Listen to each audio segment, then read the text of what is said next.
Wassail beautiful people. So, finally out of that eclipse tunnel.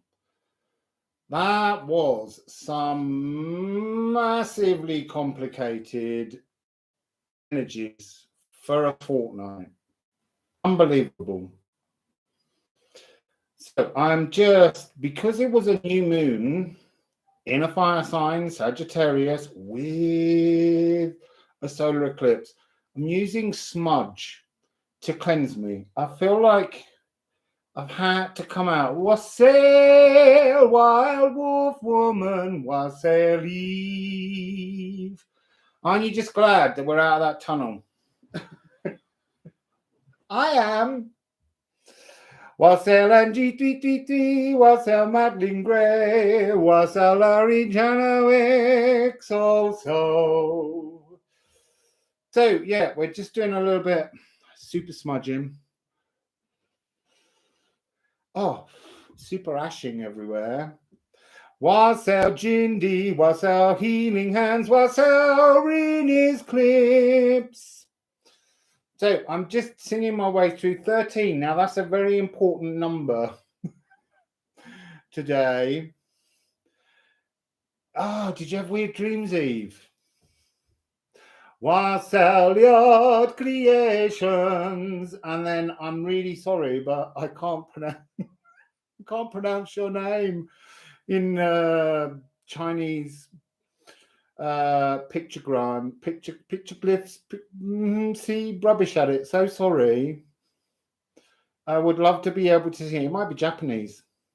Might be more Japanese. Lots of dreams for people.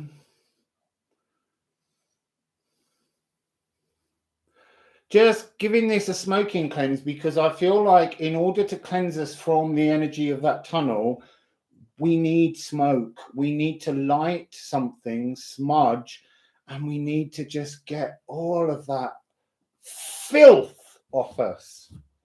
Because it did feel very, very, very filthy. Wassail Sylvina, thank you. Wassail Alondra, wassail Drew the CEO. Wassail Rainey's clips. I might have sung that already, but I'm not sure. Wassail Cosmic Womb Collective, hello. So wassail Clem Murphy, wassail Clem Murphy. I need to just get that sparking up a bit more because we all need a good cleansing. So I was gonna go live last night during the eclipse, but you know what? After 3 hours of being in a chiropractor's, I couldn't do it. Kept trying to wake myself up. I was just like, just let go, get into bed and let the astral appear. Oh, I just saw an orb fly across. Did you all see that? It just went in that direction. I haven't had one of those for ages. Ooh, it's good to be out of the eclipse tunnel. I would rewind it and look, but I don't think I can do that when I'm the one going live. You might get me in a loop in like 2 forms. So I've also just had a wassail sacred seal, wassail Naomi, Pernal. Couldn't quite read that. Wassail Rita Golden. You see now, Rita, you're making me think of the song that I've had in my wassail Lisa Roo in my head since going in the shower, which was, if I had words to make a day for you, I would make a dawn that's golden and new. Don't know whether any of you might remember that song. I can't remember who sang it. I remember he sang in a very sort of falsetto-y voice, and she sang in quite a strong voice. The important part of that song, apart from that it is a nice new golden day, now we're out of that tunnel. Wassail Shalom Sixta, Wassail Laurie Froster, Wassail Zara, Wassail I can't read that one. Wassail Naringa Kanchin Skate. We're getting there. Yeah, it's actually the tune of it. If I had words to make a day for you, is from Saint-Saëns Organ Symphony number 2 in D minor. And it's worth listening to, not the first movement, skip the first movement, go to the second and the third movements, and it will perfectly describe all of the emotional traumas that we've all just gone through in that eclipse tunnel. Just put it on, sit down and listen to it and be taken on a journey. I mean, it is amazing. There's a point where it's kind of, you know, it's all rushing. It's all kind of exciting. And then as it kind of gets all on top of itself, there's a point where there's like a hand and it's this solo oboe to a fevered brow and it just softens everything. And then everything just stops on this kind of G major chord. And G for me is the note of the other world when you pass through. And then suddenly it hits a C major chord and the organ bursts in and swamps everything. And it just goes completely manic. And you feel like you're going into a kind of Liberace piano rapture as you're lifted towards the heavens. And then there's this fabulous bit when all of the string section, if you go and see it live, they're doing a single bow and they're all going shum, shum, shum, shum, shum, shum, shum, shum, shum, ba, ba, ba, ba, from the brass.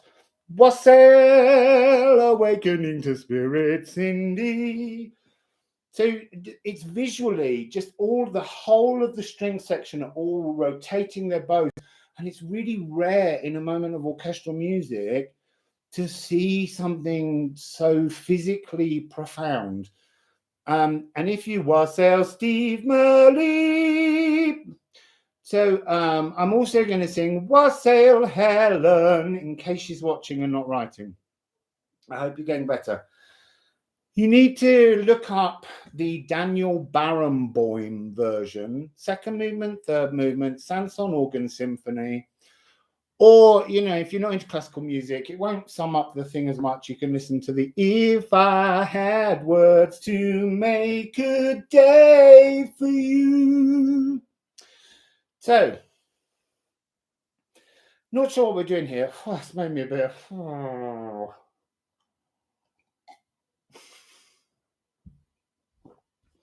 Wassail Zara. I'm glad Cindy introduced you to me to you.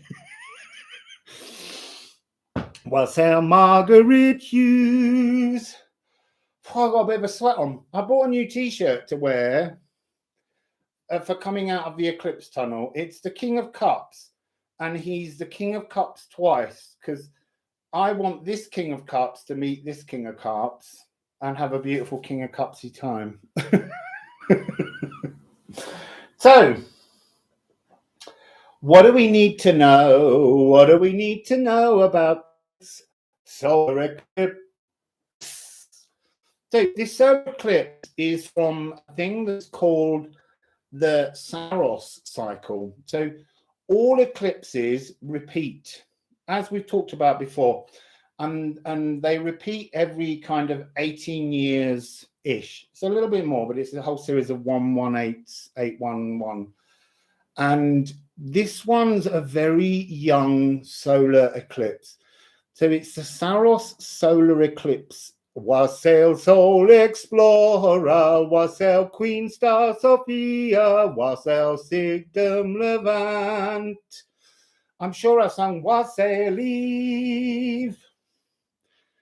So it's a very young one. It was born, the first cycle of it was born in 1805. And that was just 3 years after the Saturn and Jupiter conjunctions had mutated into Earth frequency. So it feels very much like it's a solar eclipse that's wholly associated with being present in Earth epoch. And obviously last year we mutated into air. And here it is. It's turned up. It was over the South Pole. It's in its 13th cycle. I love the number 13. And so, yeah, Sarah, Cindy and I are planning to do one. We're hoping to record it tomorrow, but that doesn't mean we will. We might just sit and have a laugh. But we will be. Cindy and I will come. Wassail Diamond. He's not sure if he's in the real world or whether he's just in the astral with a little bit of magic. So yeah, it's a very young cycle. It's the 13th version. It was over the South Pole. And what's very weird about especially after I sent you that long list of all the cosmic movements that we might kind of just keep in the back of our minds. Yeah, it's a very young cycle, just to go back on that. But what happened was that the shadow of it yesterday, rather uniquely, and I want to say for the 13th, it moved in the opposite direction. It moved from east to west rather than from west to east. So it's a very interesting solar eclipse. Solar eclipse Saros series 152. So I'm overheating. I've got the windows open and everything. So I want to just, I'm not taking that. Well, look, it's the Andean cross. It's source energy. We know we're dealing with source energy. It's a solar eclipse. I just want to begin, first of all, with this deck. And I just want to say, what's it all about, Alfie? That's that Leo's tune. I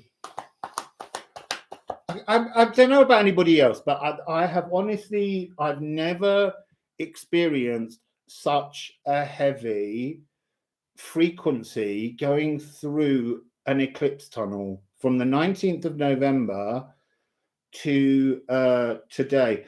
And another aside, which I don't know what it means, but the Omicron, this new COVID, was discovered retrospectively on the 19th of November in Holland, and that was the lunar eclipse. And also it's the 13th named variant. I don't know what that means. I'm just literally spotting patterns. Oh, look, the beloved's on the bottom. So there's something about a shift in energies in some way, which I'm not fully understanding. But also on the 2nd of December, my mind's going too quickly. On the yeah, actually leading up to it was massively powerful. It was difficult. I did a reading which went through all the moons, and they were really, really dense and heavy. Yeah, I think that we also need to remember that when the lunar eclipse happened, it was right in conjunction with Algol, which is the demon star, the evil eye, that's the head of Medusa in the Perseus. And Wassail Penelope.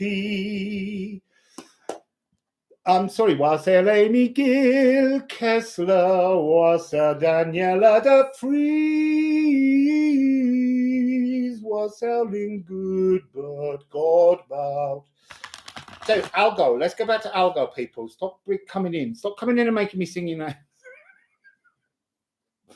So Algol is really interesting. Algol is we did a separate thing on this, but the reason I'm bringing it up is because on the 2nd, Algol eclipsed itself, because Algol's central point is 2 stars, and it's almost like at that moment you could look the devil right in the eyes and he wasn't looking, or the Medusa frequency right in the eyes and they weren't looking. Would have done a good children's program, but I didn't have a known family to get me into TV, Cindy. Anyway, I do it for big kids. I'm doing the big kids children's program. All of you lot. And so Algol eclipsed itself on the 2nd. So within the eclipse tunnel, there was another eclipse, and Algol's about decapitation. But I kind of feel that really you should think about Algol as being losing your head. And I mean literally being confused, losing your sanity. And I think that was something that was really deeply woven into the eclipse tunnel. So maybe we'll begin by just asking, what was Algol up to? What was Algol up to?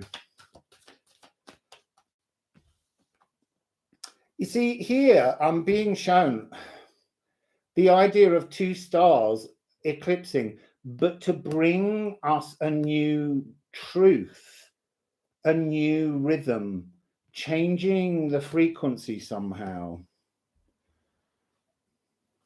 This is, yeah, Daniel, this is my adults children's channel.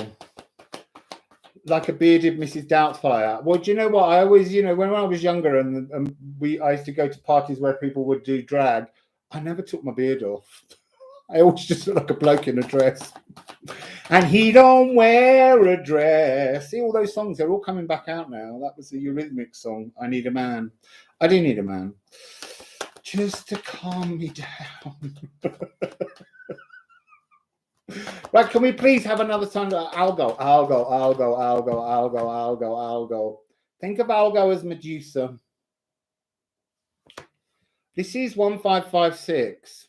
So we've got this energy frequency of 10, 17, 8 change, bringing change, but it's a thunderous change. Wassail Laura Lindsay. So, I need a man, leave me alone. I need a man, don't take me home. I don't need a hard head, 50-pound double trigger. See, that's the bit I can't remember. It's the best bit. What do we need? We need cards I've made with love. Oh, wow, fabulous. Drum and thunder, the thunderous drum. It's like one of those great big Nepalese drums. Oh, it's No Take Me Home. See, I never know the lyrics of anything. I always make them up. Maybe I didn't want them to take me home. I wanted to take them home. Wasn't interested in their house in case it was messy.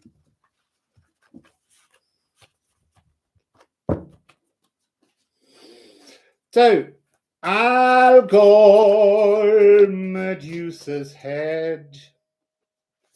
There's something about Medusa's head that always talks to me about sort of you slay something to slay something bigger. Because he takes a head to slay the Kraken so that he can rescue Andromeda. Oh, Andromeda, not a happy bunny. She was bouncing away and then choo, went like that as we got to that area. I've got one on the floor. We'll get there. Compose yourselves, people. Stay calm. Align yourselves. There's something about that. Because on both of these cards,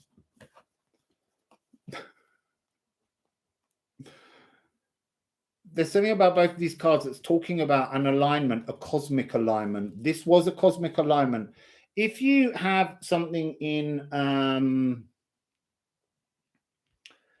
26, 27 degrees of Taurus, you might want to panic. No. You might want to just have a little look at what that means if Algo's rubbing its, you know, rubbing itself up the wrong way on one of your other aspects. Oh, this is very, very interesting because compose yourself, Taurus. We've got Taurus.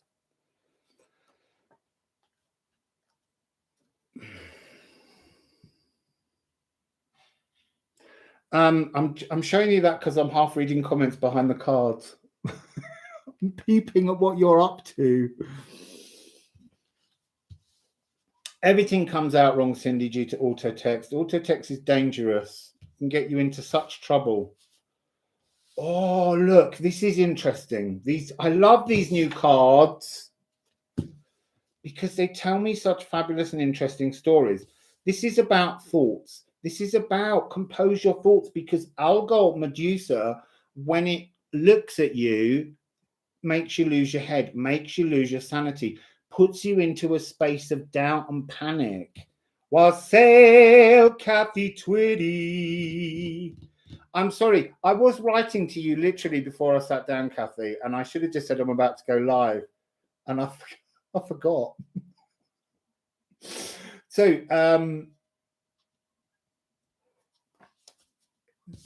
it's in Taurus, and Taurus is about thickening, congelation. It's about bringing things together. It's about a cooling off period. So it's almost like we're entering a cooling off period now.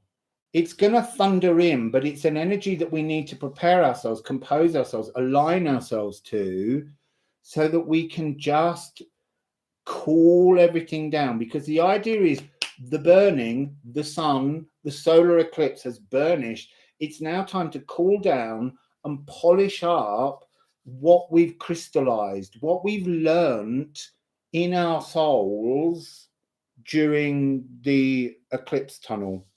Because it has been a heavy eclipse tunnel. Wassail Anna Pink, Wassail Sinead McAteer.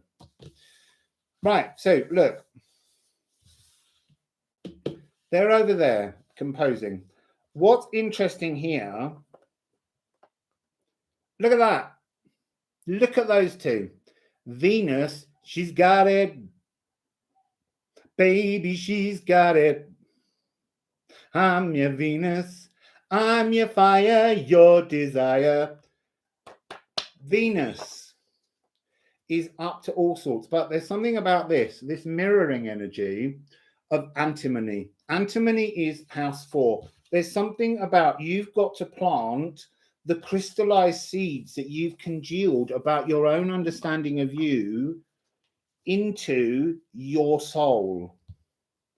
This is higher heart, and this is home. And for me, house 4 always represents your celestial city, your place that you call home, your temple where you carve the tablets of your own understanding.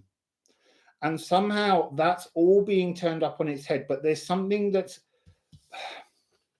you've got to connect. Oh, Wild Wolf Woman, yours is a perfect name for this. Look, it's wolf protection, and it's this notion of wild, instinctual human nature.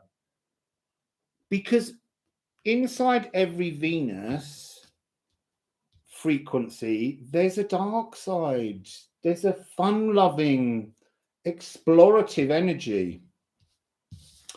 Also, Venus rules Taurus.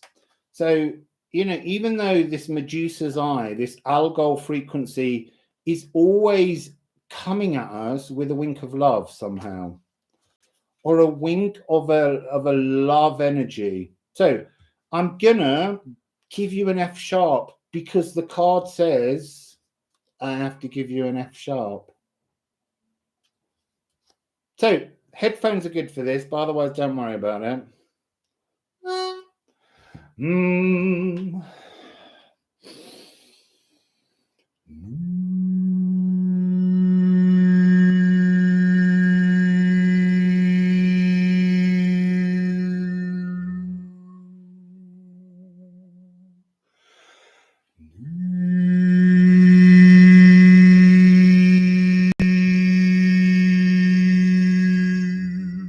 Can you feel the intense power inside Venus at the moment?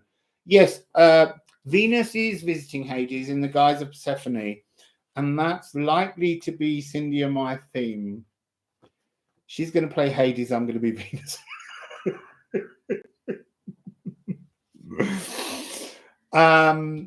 It's a really powerful energy, but it's there's something about it we all need. We're going to, Algol is here.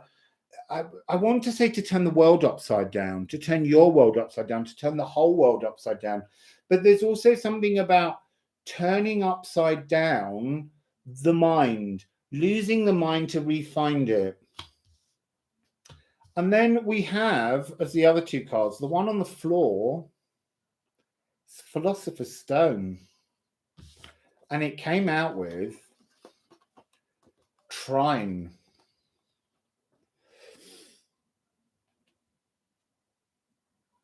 So there's something about, you can see inside the Philosopher's Stone, the prima materia, all of the energies of everything that makes the physical world. and the conscious world, because of air, are contained within this. And it's like, first of all, we have to find harmony. We have to find a harmonized version of this new, oh, wrong way around, of this new frequency that Medusa is of. Algo, look, I'm not saying Algo's trying to be nice. I think Algo always likes to shift shit a bit, but there's something about this turning upside down, this losing the mind to find the mind. The first thing you need to find is an ease, a harmony within yourself, a new rhythm, a new tune. But you will feel lost first, because this ain't over. Just because Algo's done its eclipse, Algo's back out there with its eye on you. So any more? Let's go into the runes, because I haven't used these all week because I've just been using the alchemy deck.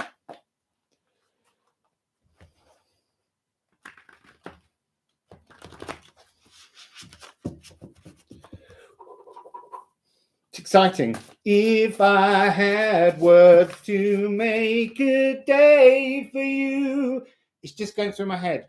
And I'm just going to say again, you need to listen to it as a Sanson Organ Symphony, the Daniel Barenboim version, and you need to listen to its second and third movement. It's only 14 minutes, and it will perfectly describe your entire journey through the eclipse tunnel. So what do we have? Sigil, the life force. Our life force is returning. Our new, and the rhythm of life is a powerful beat, puts a tingle in your fingers and a tingle in your feet. 15, 16. Rhythm in the bedroom, rhythm in the street. Yes, the rhythm of life is a powerful beat.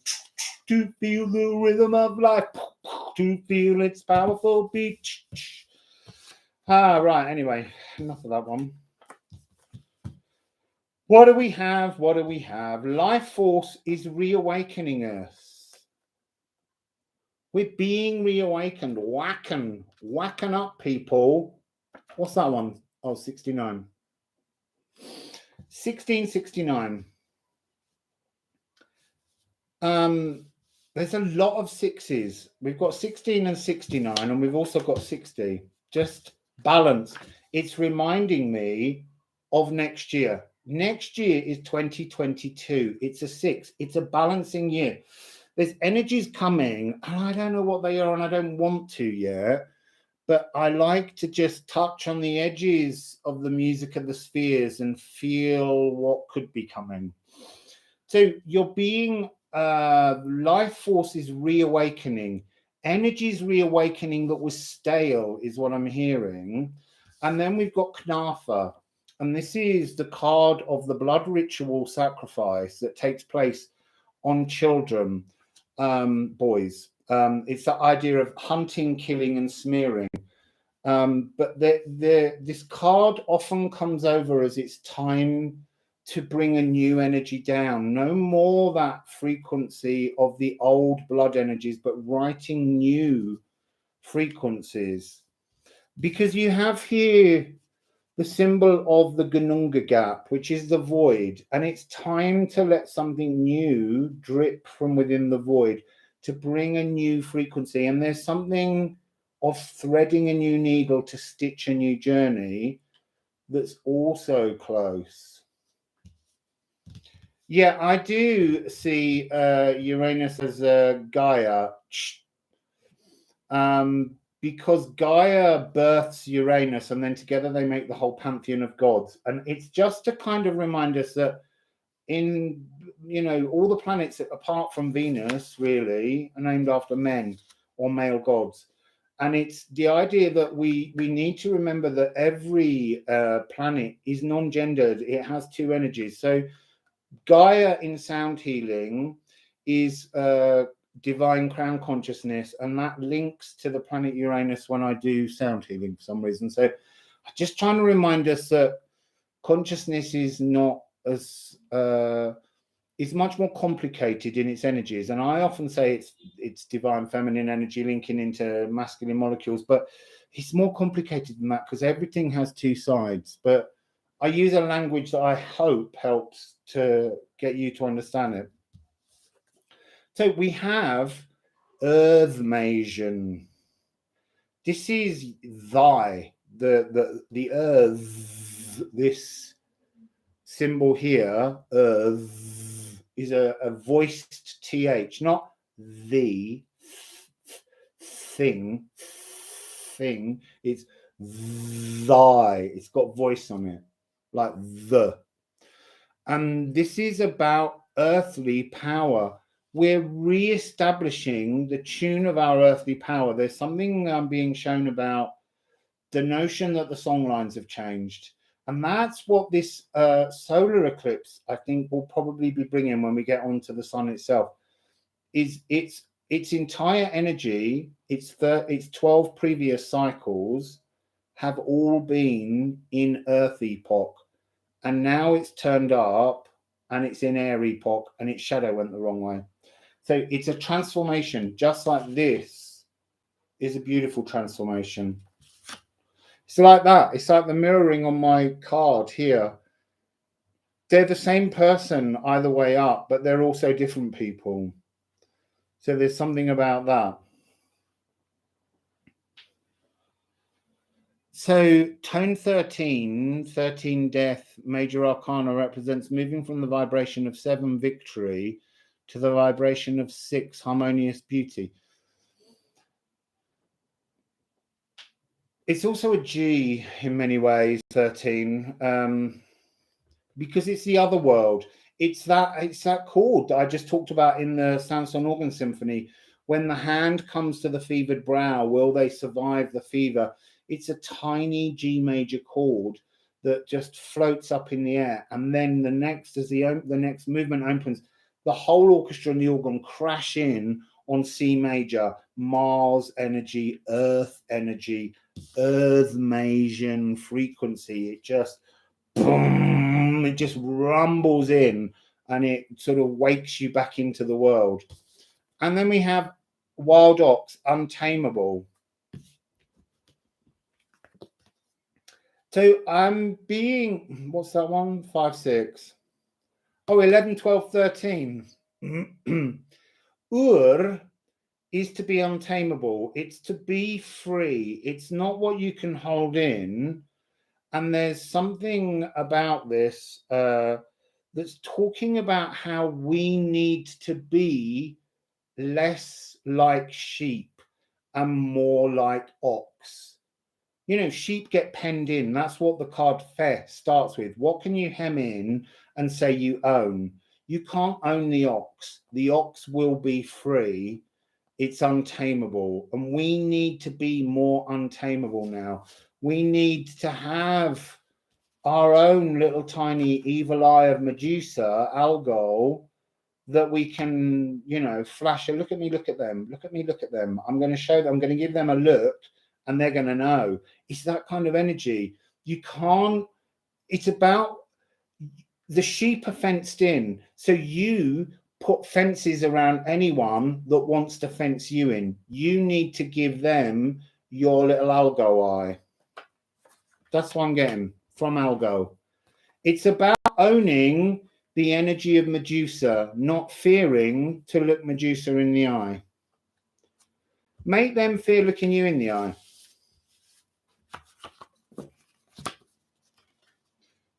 Wassail Elsa, wassail Gustav, wassail Jamie, wassail Holly Coons, wassail Angie 333, wassail Cheney. I'm sure I've wassail Deborah Jane. Sure I've misled you. Wassail Elsa. Sure I've misled you out. I will try and keep up. Oh, look, I'm doing it again. Putting them in the wrong deck. I got a right old sweat on today. It feels like it's a brand new day. It's a brand new day. It's a brand new day. Feels like a brand new energy. I'm telling you. Don't know about anyone else. Bye, Cindy. You're going off to the ski runs, aren't you, today?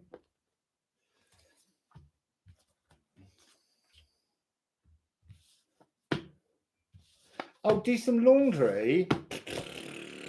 Yeah, get it done, because I don't want you doing laundry tomorrow. I don't want spin cycles going on. Cindy, be gentle with yourself. Right, so let's move on to the sun. The sun is out, the sky is blue, and that's where you stop singing that song, because it's all about it's all about, you know, raining in my heart. It's not raining in my heart's in a happy place, because we're out of the eclipse tunnel. So first of all, before we ask the sun, we need to ask, what is the energy of the new moon? Because the thing we need to remember with the solar eclipse is it's about a moon cycle, a new moon getting in the way of the sun. So, Wassail Joanne Faulkner. So, the moon in Sagittarius.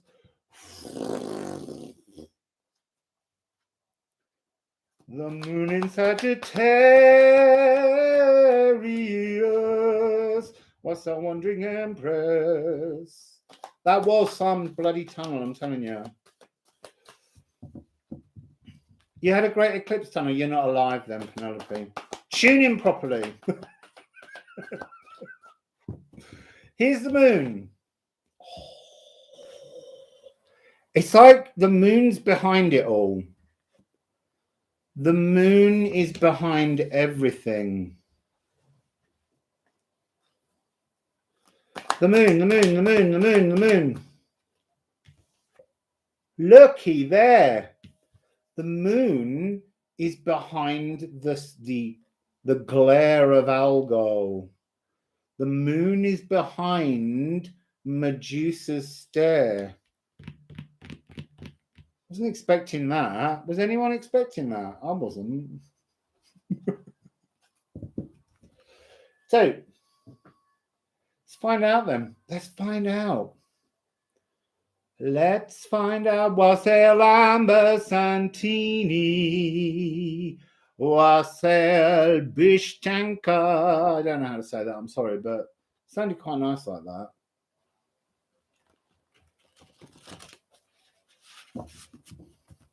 Wassail Upton, Upton. Right, moon. What's this business about the moon being behind everything? What's this? Oh, look. That's got like a big. I'm not taking it, but the trine's there again. And I'm being shown Pholus, the law of unintended consequences, but we need them to come out properly. Why is the moon behind it all? Why is the moon behind it all? I see moon in Cancer, but it's not about it being moon in Cancer. It's saying because the moon is the ruler of all emotions.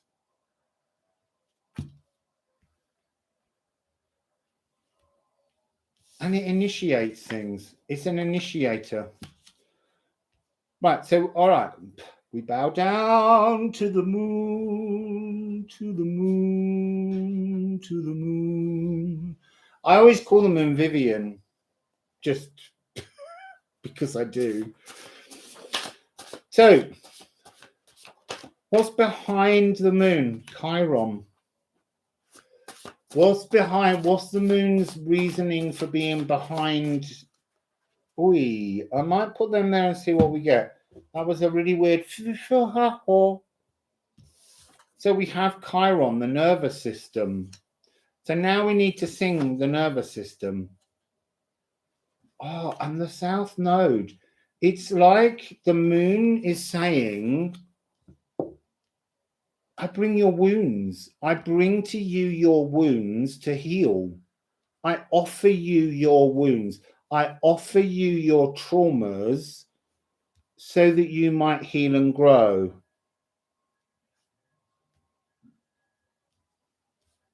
So let's have the nervous system.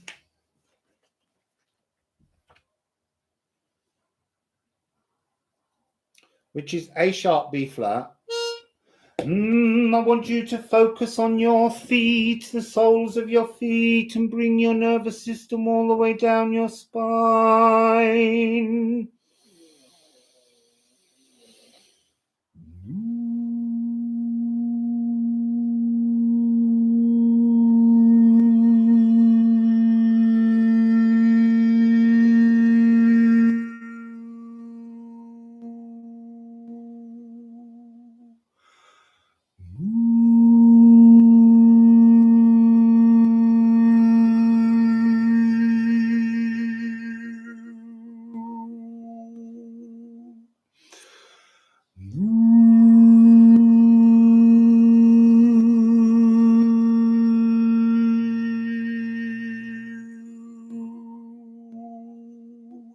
Again, that was really strong. It's a major third from Venus. So we've got a sense of harmony. We've got a sense of trining between the higher heart and the nervous system. Let's put the two together.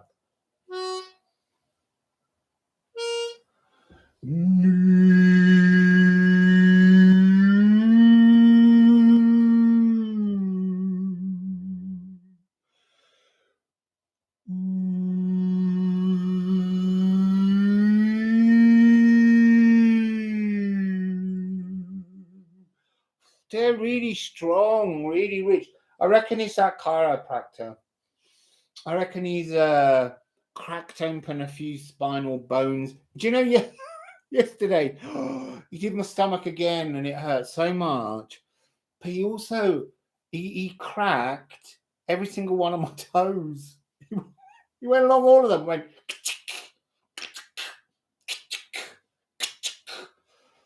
And do you know what? It felt amazing. So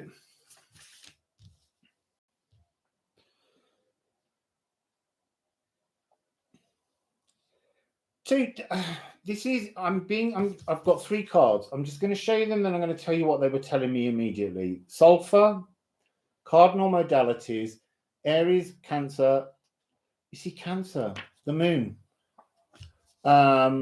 Libra and Capricorn, cardinal signs. Then we've got Eros, sexual desires. And then we've got Hygeia.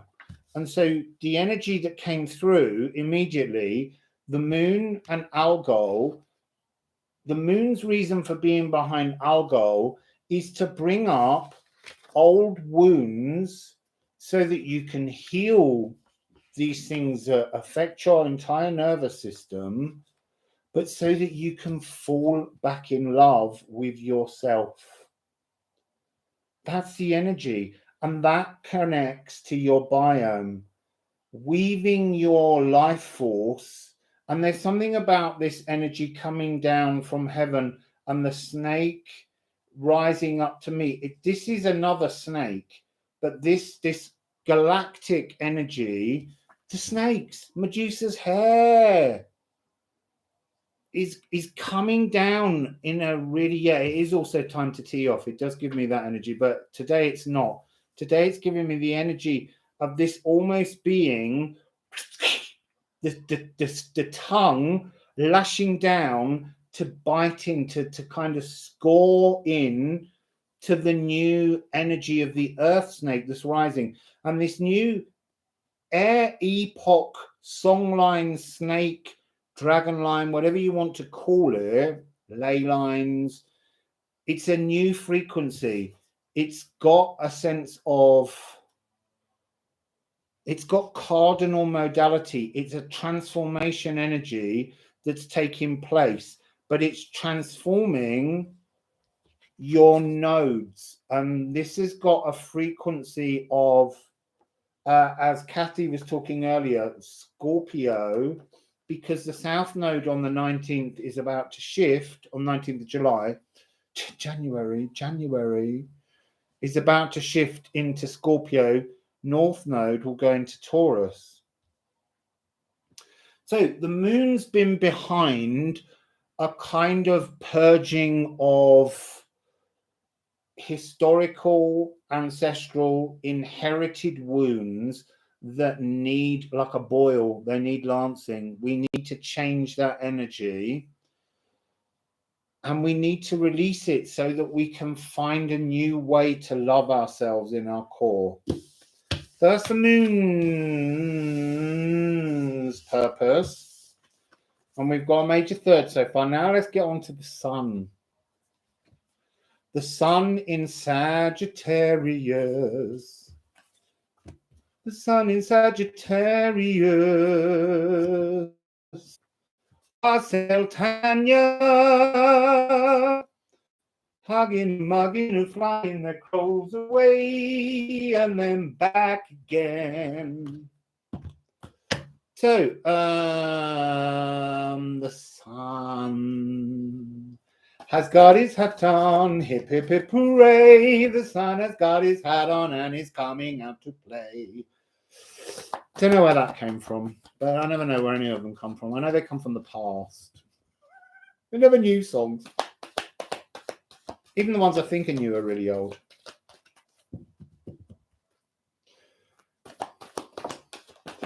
The sun wassail same.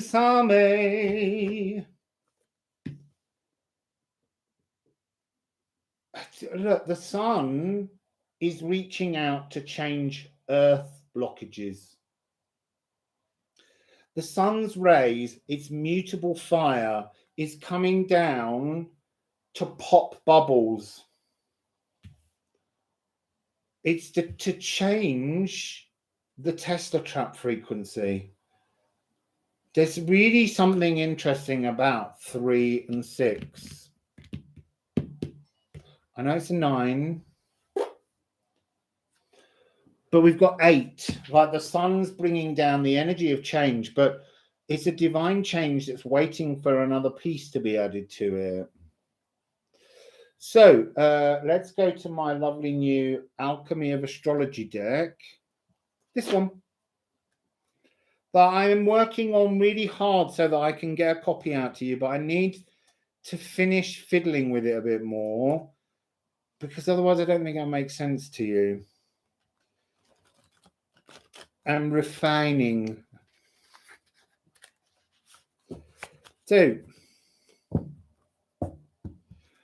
thank you, Cheney. I can't stop singing today. It's another one of those days because the sun has got his hat on. Hip, hip, hip, hooray. The sun has got his hat on and is coming out to play. Oh, the cards won't go together now. The sun's not playing now.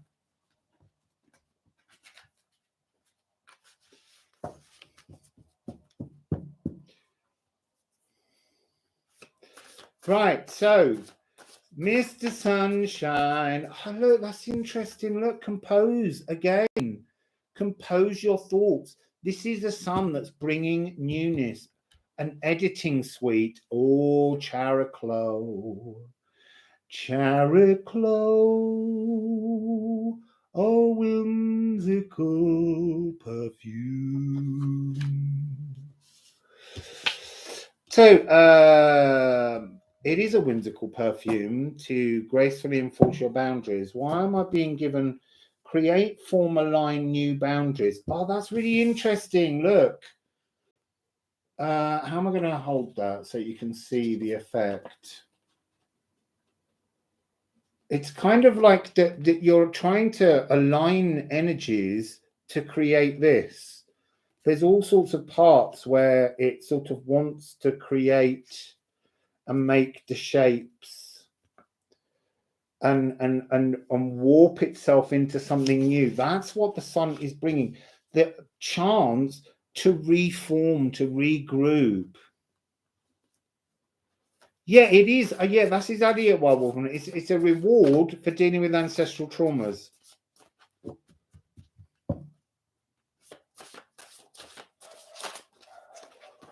Eee.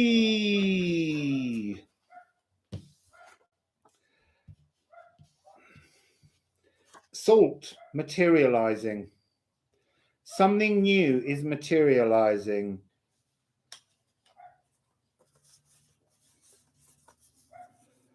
And then it's interesting that we've got a whole series of a story. It's in order to materialize, we have to take action.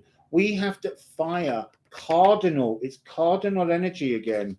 Cardinal areas, calcified, burn off. Even if you haven't burnt them off yet, there's still time, because look, eclipse energy is not just about the 2-week tunnel that we were in.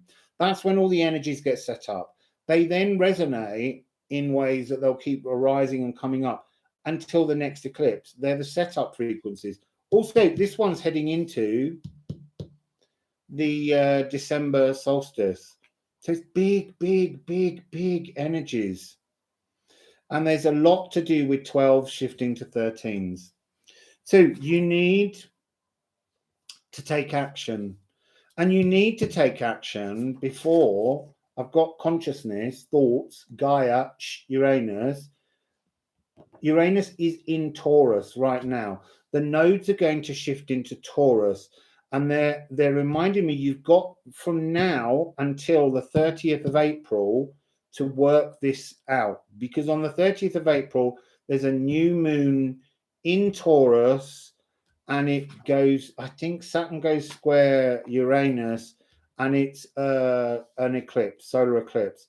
So they're talking about this space between those two energies. Say big, one more time, big. And then we have Moon in Virgo, trusting the flow. And this is the pancreas and the digestive tract. This is about the space, being given a sensitivity within you to understand how to process the ancestral stories that are not going to serve us moving forwards. I know that's the story we're getting, but it's a continuous thing. And we've got biome again. Look, the sun and the moon are in this in a similar way. They're both acting. It's almost like the light of this eclipse is what enables the new Earth serpent, the Jormungandir, that destiny point, to come towards us. Oh, we didn't do runes on the moon. So I'm going to ask for runes on the moon and the sun, because I feel like the moon is bringing the cosmic serpent, the Uranian frequency, because the cosmic serpent enters through our crown consciousness. There's something about platinum. Keep getting that energy of platinum. But we've got to enforce new boundaries. That's the other key that I need to keep reminding myself of. New boundaries. Chariclo, Chariclo. Yeah, 11 for me is the Earth grid.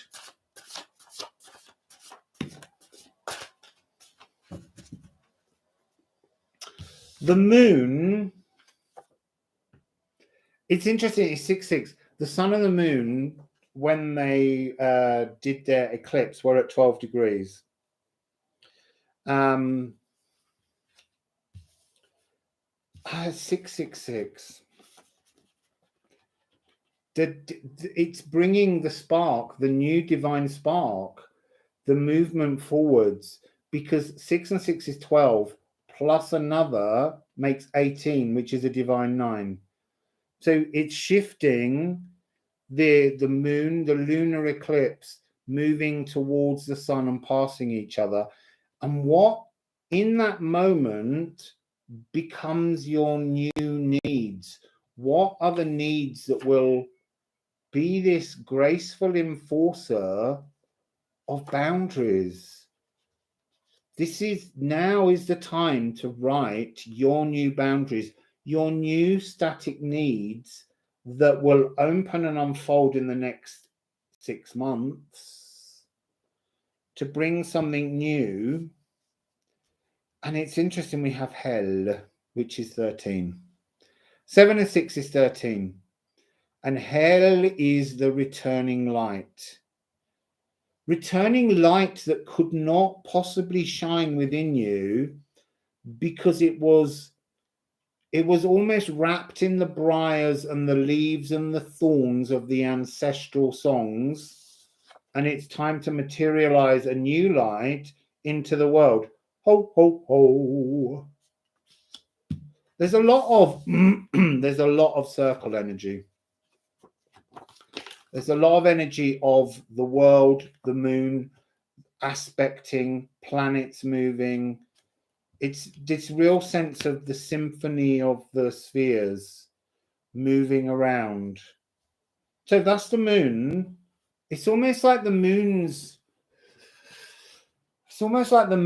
trying to, in that eclipse tunnel, it was like, even though you looked at the full silvery moon, platinum energy, it was really delivering you its darker side, its dark moon Lilith side.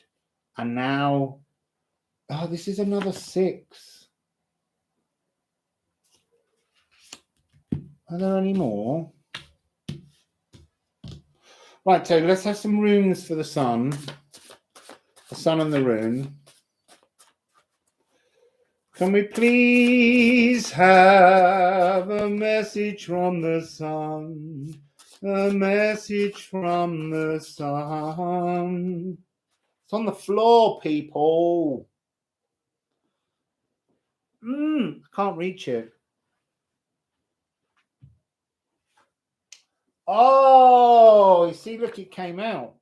The sun, I said, is almost bringing the new frequency for the world serpent, Jorgmangandir, to show you your destiny point that you're heading to.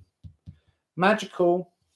I like it when I say it first and the cards come out. Look, the sun has got the other version of hell, Hegel. Hell. Hail. Weathering. You need to be prepared to weather through the next 6 months. It's not saying it's going to be difficult, but it's saying you've got to engage with it. Oh, and then look, it's the 1/2 of Kanafa. This is win. This is bliss. This is comfort. It's 8 again. It's the change. This energy frequency that's coming down is defining a new moment. So hail is about being hit by ice, frozen energies that contain. Oh, now they're showing me this. Earlier, when I first sat down, I kicked the table, and my glass of water, which was fuller, spilt all over the cloth. And rather weirdly, all of the water sat like perfect beads of new emotions. And I watched and watched until each of those beads slowly absorbed itself into the cloth, which kind of represented that energy of the world. So there is something very, there's something very new. This is about newness. This is about newness. The divine spark, the moment. But you've got to walk. You've got to weather the hail, because hail melts. It might hurt you when it first hits you and it surprises you and you go, oh, it's hailing. But then they melt. But they're melting to bring you to this destiny point, bringing together 2 extremes of energy, an old and a new, bringing them in together, and this becoming the point at which you meet your own destiny. We are all heading towards a destiny. Wassail Najib Sabur. If you don't know Najib's channel, people, he's a cellist and he does lovely songs and he does lovely thoughts and meditations while he plays the cello and smiles in absolute beauty. So do go and have a look at Najib Sabur's channel. He's also an ambassador of the cello for America, for the United States of America, which is great fun. So now that he's here, we're going to move on to something new, Najib. So we've done the sun. I want to have a little look at a couple of other energies that are arising. very, very soon.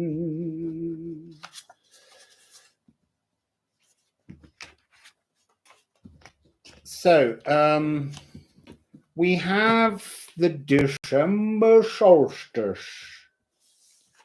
I feel like I might have put the cards in the wrong decks, but you know what? I'm not going to worry about it. I know they're separate again at the moment, and Rob made me put them together. And I will again at some point, but I'm needing at the moment to really see. Oh, look, see, look. Sneaky little amalgamation coming together was hiding in the rune deck. Are there any more hidden in here? Cheeky, sneaky.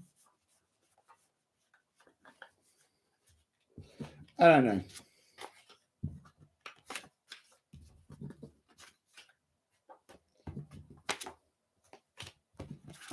There's something weird going on here. I'm putting in a load of cards that didn't come out. I have to say, there's such a magical shifting frequency here that yesterday when I went to go to my chiropractor, I got there and I walked a different way just because I like to mix things up a little sometimes. And when I got to the shop, it wasn't there. And shops keep shifting here. One day they're there, one day they're not. And then you go one day and there's another shop inside the shop. It's too weird. So someone takes the whole building and shifts it somewhere else. And it wasn't open. So I started walking home. And then something said, turn round and walk back the correct road. And so I walked back on the normal road. And my God, one of the roads was stinking of urine. And when I got there, it was open. But it wasn't open when I walked the other way. But my chiropractor wasn't there. And so they called him and he came. And he hurt me for 3 hours. But it feels a lot better. I feel a lot better. It felt like it was the end of the eclipse. I needed stuff aligned out of me. So,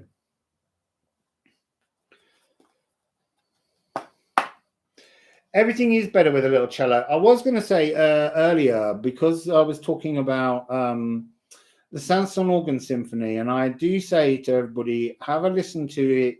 Second movement and the third movement. It's only 14 minutes between them. And it will describe your eclipse tunnel, but you need to listen to the Daniel Barenboim version.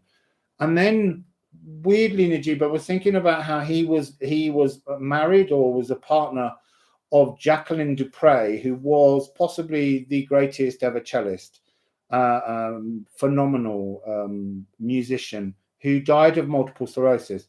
But her recording of the Elgar Cello Concerto, if you ever want to get yourself into some kind of weepy state, then just shove Jacqueline Dupre on, playing Elgar's Cello Concerto, and you will cry. You seriously will just be taken into the world of weep. And I did think that's very much a kind of, what's that energy inside the eclipse tunnel? So maybe there's something about, star-crossed lovers, see? That's interesting. Because this reading that I want to do with Cindy, we're looking at Hades and Persephone, Venus and Pluto, because they're going to be, there's a little bit of a dance they're doing. And it is that energy of star-crossed lovers, Daniel Barenboim and Jacqueline Dupre. That's interesting. Yeah, Najib, it is. She is the cellist. She seriously is. She has a sound that no one else can bring to the cello, and although Elgar's Cello Concerto was written for Elgar's wife, it was never a very popular piece until Jacqueline Dupre owned it. Anyway, yeah, you will love it. You'll also love the Sansón Organ Symphony number 3. I said 2 earlier, but I can't remember whether it's 2 or 3. It's in D minor. And it is phenomenal. So while we're looking at, I'm just going to look at that card anyway. Sweat Lodge. I ain't doing that anymore. We're going to look at the December solstice, which is 21st to the 12th, which is a mirror.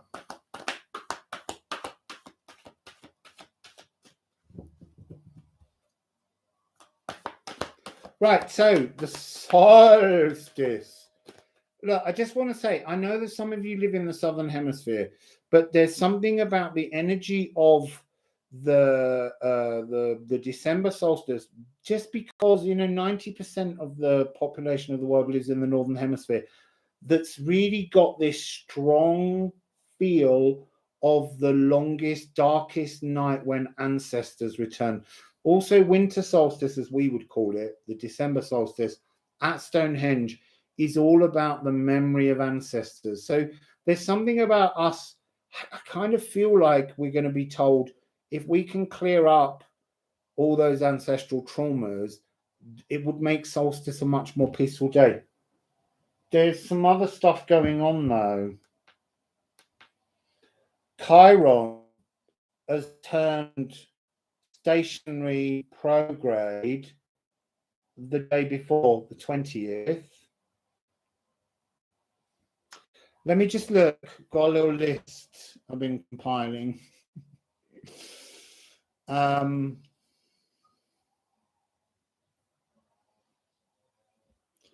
not going to look at that card yet. I'm so tempted to.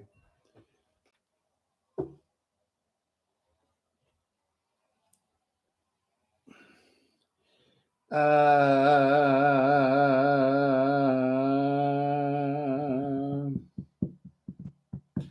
not going to go into it. It's to do with Venus and Persephone, and Cindy and I can cover that tomorrow. So you're not going to hear about it. We're just in the solstice. What have we got?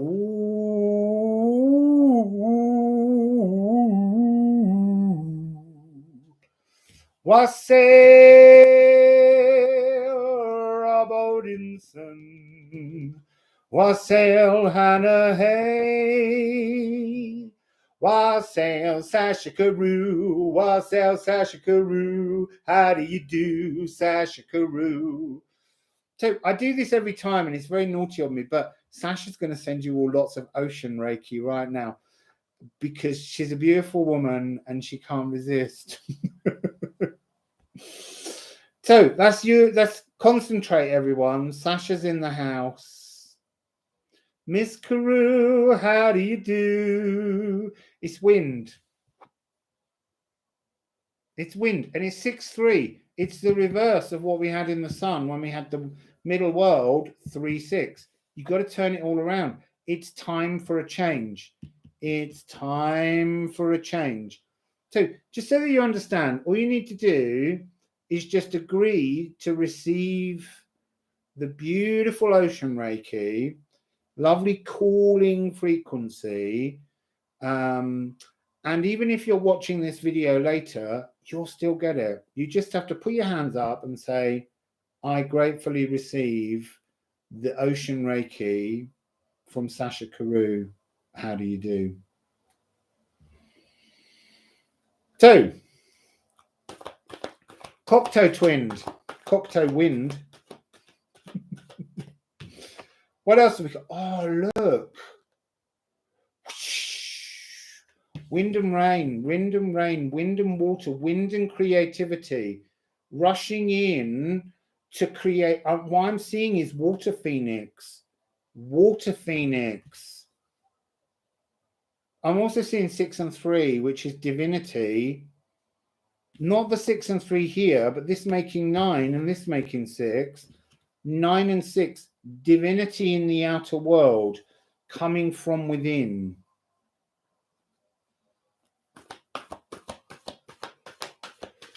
Ja, es ist das schlechtes Wetter, Tanja. Hey, Time Master. I need some water now.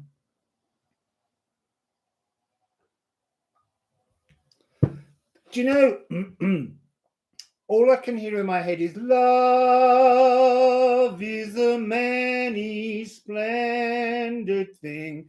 And I didn't know why, but now when I'm looking at it, because this card's meant to love me. If you can self-love, if you can love yourself, the solstice will bring you new emotional truths.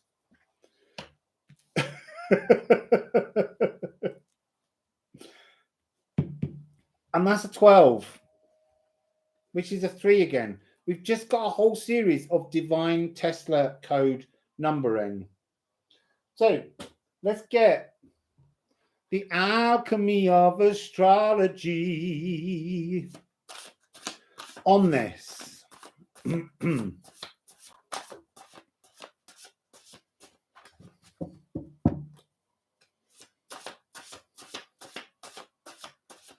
Oi! That's a lot of cards. But look, the first card that came out is Essence, Self. I just talked about if you can love yourself. Love is a many splendid thing. You gotta love yourself. You have to love yourself. That's what the solstice is about. Bring the love home and mirror self-love from within, without. Just once more, everybody together. Love is a many splendid thing. Okay? I love me. Who do you love? Oh, right. What have we got here? Ooh. 44, square. Action, conflict. Is your essence at square? Is it uncomfortable with the frequency of Libra, with partnerships? Oh, you see, now I get it. Of course it is. You can't have a relationship, you can't have this mirror soul energy if you don't love yourself, because you've got to love yourself first. Otherwise, you are going in an uncomfortable frequency with whoever it is you wish to be on loving terms with. You're missing the emotions. Libra is house partnerships. And it's also, you know, all kinds of relationships that we have at work and everything, but it's also sublimation in the alchemical process is to go from a solid to a gas with no water in between, no emotions in between. You've got to create this Neptune. That's what we're coming to next. You can't get there. You can't make that happen if you haven't got love for yourself. Right, now we've got four cards. Oh, look. So,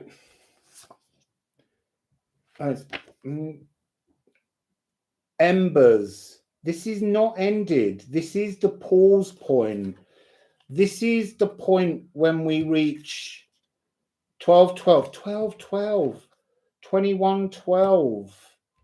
This is the point at which you rake over your own embers. Oh, look, it's bringing us again this energy of Neptune. We're going to come to Neptune in a bit. So, Moon in Gemini, networking, shoulders, arms, hands, and lungs, and aqua vita, regia, aqua regia. So, this is dissolving gold.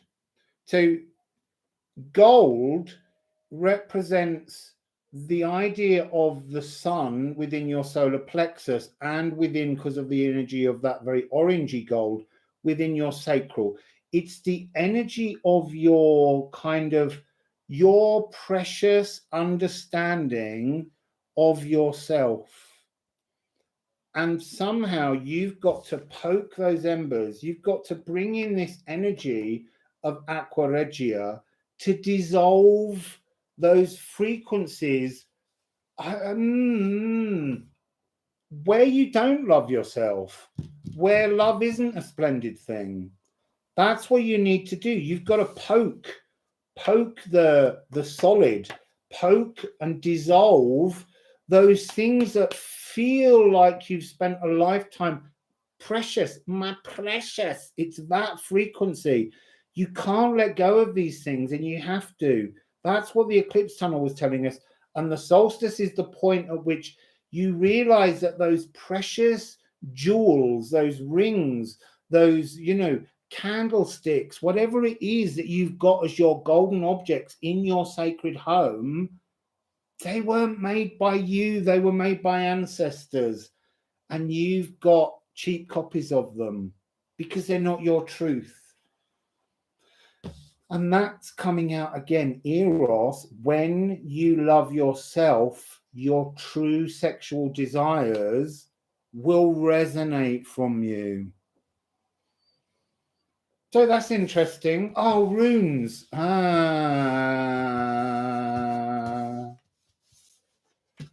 Because a rune full of sugar helps the medicine go down. Right, so yeah, you get them deep moments, Penelope. They just come across. I don't know how to make them happen. So, runes, what are you going to add? So,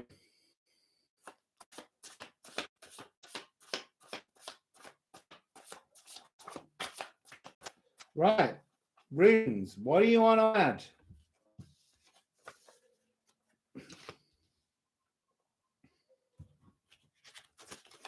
There's a whole pile of them here. So, it's interesting that we've got Sun and the Moon rune as such. Well, Sun and Moon in the fire, Kusma and Fer. 3930. It's more of the Tesla code. More of the Tesla code. This is a divine moment for a transformation. It's a divine moment in which the ancestors are supporting you. The oak, the old, long, slow growing frequency that's around you. And you can see this difference that the ancestors bring a frequency that's very much like you, but your fires are different to the ancestor frequencies. And this is to recognize what's your precious stuff and what's theirs. Get rid of theirs. You don't need theirs. They don't want you holding on to theirs because they made that out of their truths. You get rid of their precious things, and then you can choose to hammer, change, to bring the dissolving of your golden energies so that you can create some kind of new key to unlock your future from their shadows, not just your own. Because you've got to recognize what are their shadows and what are your shadows, and see how their shadows gave you additional shadows that don't really belong to you but belong to them. What are your true shadows? Because you'll make your key out of the true shadows. So you've got Thorn, Portal, Giant, and this is again a 3 and then 6-1. Cunning Healer. There's something about closing the gate on the past is what I'm being shown. This energy shutting off. Thorn is a really interesting frequency. I'm going to read you, if I can find it. It's also, Sasha, it's 1411, the time here right now. Just thought you'd like to know that, Sasha. So let me just pull up my book of runes, and I'm going to read you the poem that I've composed. Where's my poem? It's a poetic paragraph about Thorn, because I want you to understand this energy. It is a giant portal, but it's an uncomfortable portal at times. Yeah, 44's here, Sasha. It's an uncomfortable, hot-headed conflict frequency. Just waiting on this. It's a big book. It's got loads. It's taking ages to come out of the thing. Cutting your own key. Yeah, Thogan, one of the Valkyrie came through once, Sasiama, and when I back in about June or May or June, and Thogan speaks. It was in the eclipse. It was at the last eclipse, and she said the keys to your future are created from the shadows. The shadows are the clay in which you mold together to make new energies. So, what am I looking for? I'm looking for Thorn. I better have typed it on this document that I've just opened. I definitely composed it. Here we go. So this is Thorn. Thorn. It's a TH. It's not porn. Can be if you want it to be, but it's Thorn. So Thorn. This is your little poem-ish. Dense, thorny thickets encircle sacred spaces. The fairy-infested blackthorn briars calls and pulls you to seek its spiked, entrancing, enchanting entrance to the other place. Leave the slows, drop. Sorry, I read that bit wrong. I'm going to do that again. It's leaves and slows drop. See, I wrote it ages ago. Let's have another go at that, people. So, dense thorny thickets encircle sacred spaces. The fairy-infested blackthorn briars calls and pulls you to seek its spiked, entrancing, enchanting entrance to the other place. Leaves and slows drop as its naked, twisted black skeleton shifts and shivers, revealing its giant gateway. Dare you?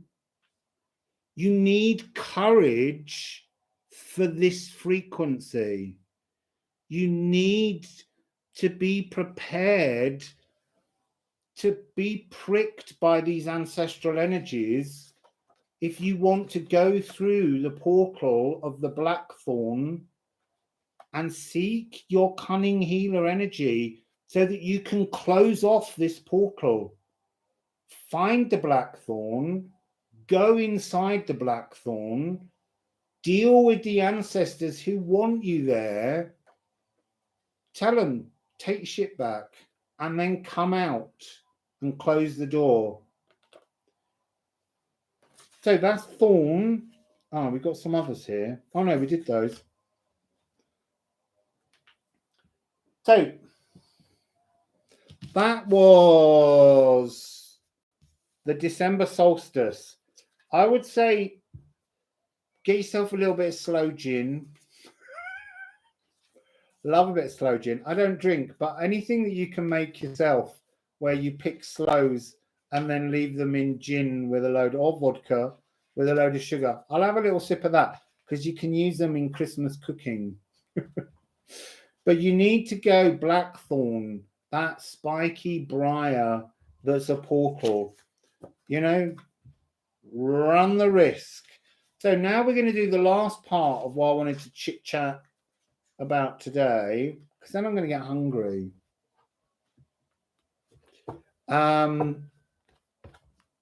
We're going to look at the 29th of December, because on the 29th of December, Jupiter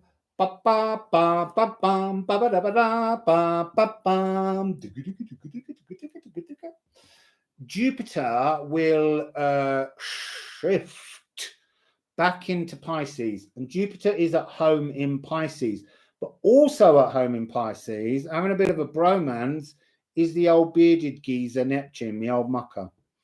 So you will have two rulers in Pisces. The interesting thing, I think, what you need to understand is that Jupiter in Pisces is the 9 of Cups. It's the wish card frequency. So there's something about a wish card frequency appearing on the 29th. Actually, I'm going to do one extra bit. I've just remembered I need to do the brief moment of the stellium. in Capricorn on the 1st of January when the new year begins. So yeah, the next conjunction of Neptune and Jupiter is due. It's going to be an exciting. It's going to be the boys having a kiss together. So this is Jupiter stepping in. Oh, Jupiter stepping in. Look, he is. He's stepping in. He is the tree of life. Oi! Look at this frequency, people. Ooh, S5859. Nothing could be a more natural progression. Yes, the planets by Holst. Ba ba ba ba ba ba ba ba ba da dee da da da da. Jupiter, the bringer of joy. Neptune, the mystic. So let's have Neptune. Oh, we got to do Neptune's bells. Neptune's bells. Oh, where's my stick? Neptune's bells, people. This is an E flat. This is ancestral bloodline energy. Livers, kidneys, spleen, cleansing out, purifying, bells.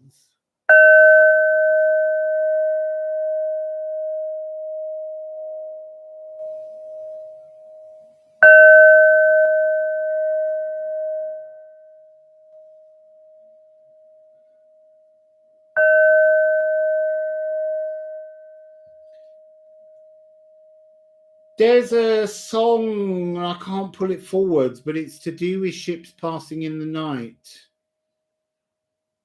I can't remember what it is. Ship 141 people, gone to 140. As soon as I mention it, it changes. Something about ships passing in the night, a song about ships passing in the night. It could be something to do with South Pacific. Maybe Emile de Beck sings something. But anyway, ships passing in the night, which is interesting because it's Neptune ships.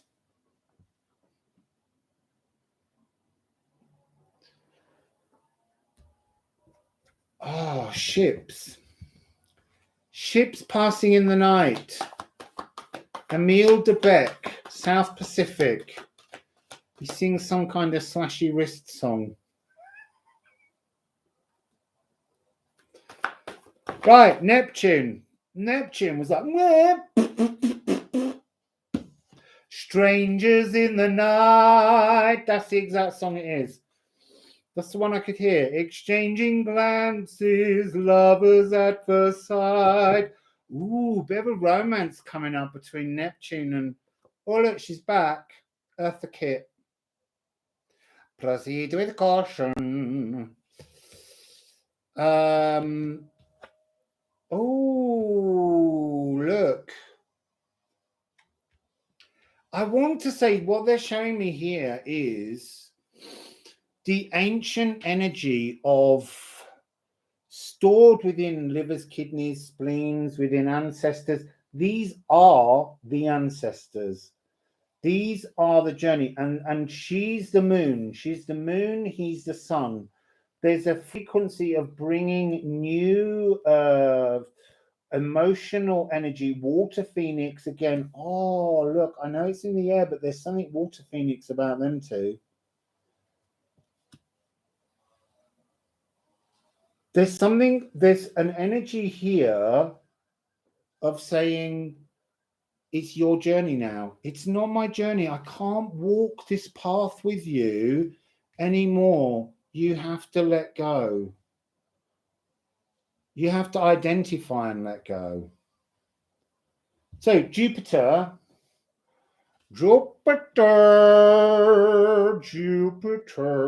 Let's give Jupiter some alchemy of astrology cards. That's interesting. House 7 partnerships. I'm telling you, there's some kind of Gilgamesh and Enkidu bromance going on between Jupiter and Neptune.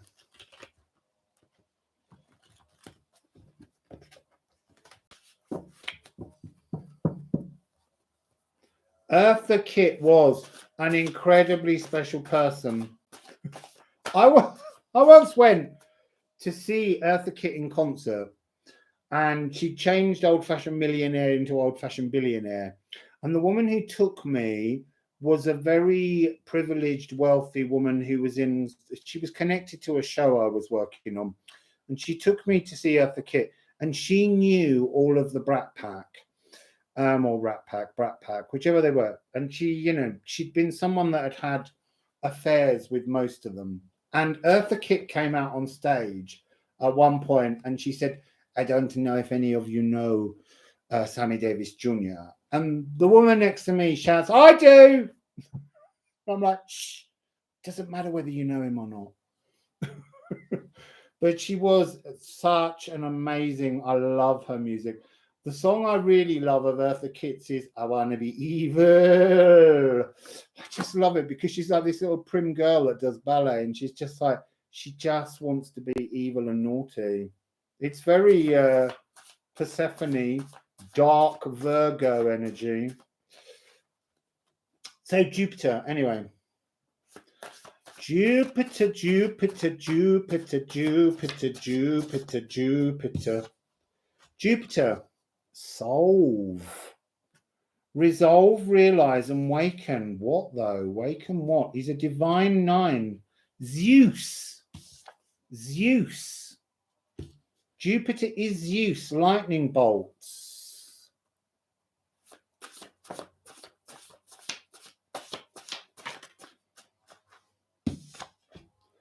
Distill. Contain, secure, and intensify. House 2. This is something to do with the possessions that you have. You have to solve the possessions. Oh, look, that belong to Neptune, that don't belong to you. It's the same message as the solstice. 21, 12. And this is the 12. 21, 12. I know this is happening later. This is the 29th. Didn't notice it before, but on the 29th of December is when Jupiter re-enters Pisces. You've got to clean up, you've got to contain, you've got to secure, you've got to understand and solve what doesn't belong to you, what belongs to them. Give it back. Give it back. Bring it back. Bring it back. Bring it back to me.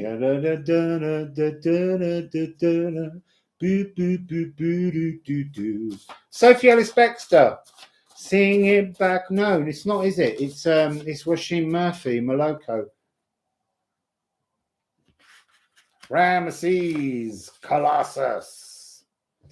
Pulverize in their frequency. 88. Atomize, power, soften. So here's what this energy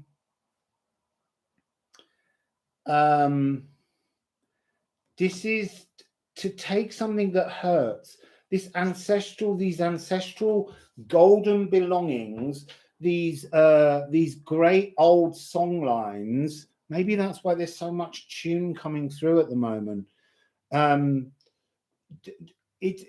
You have to bust them open. You've got to pull every single part of them up. Pulverize is a mortar and pestle. Mortar and pestle.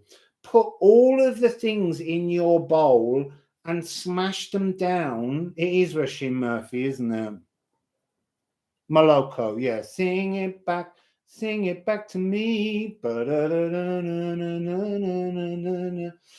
It's terrible because I did teach her to sing and I just forget people's tunes.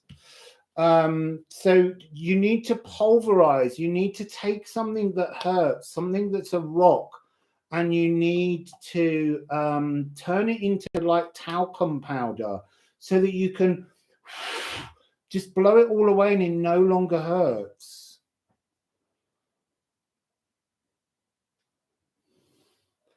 Yes, Fritz, I do, but it's not an energy we can deal with yet. I do have a lot of knowledge on that. And it did come up a little bit in a video recently, but this is about a moment where we've got to learn to love us.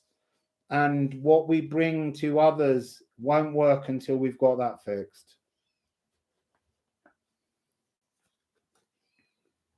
Listen, it's good to ask, Fritz. I'm never worried about that. You can ask me any dirty questions. I'll always answer them. Been around the block a few too many times. So let's see what else. Let's see what else. I did though, Sasha. I also had once, weirdly connected with Rasheen, a really fabulous moment of double cold revenge on somebody that involved both Kylie and Rasheen, and my old boss, who was a total tosspot, and I was teaching both of them to sing. And at that time, I went to a party for a launch of something by Kylie, and my old boss was there, and he asked me what the hell I was doing there, and I said that I was Kylie's singing teacher, which he didn't like. But also there was another celebrity there who I knew vaguely through some other friends who was horrible, and I was waiting to speak to a photographer I knew, and she thought I was just earwigging in on her conversation. And so she, when she realized I knew the photographer, she suddenly wanted to be my best friend. So she came over to the table and she said, could she sit at my table? And I said, yeah, sure. I'm going over to see Rasheen now, so I don't want this table. So I went over and saw her, which annoyed her. And then I went downstairs and I saw my boss downstairs, and I told Kylie to dance with me to really annoy him. Anyway, pointless, still a little bit of facts, stories. We're on Neptune. I've picked up a different deck now.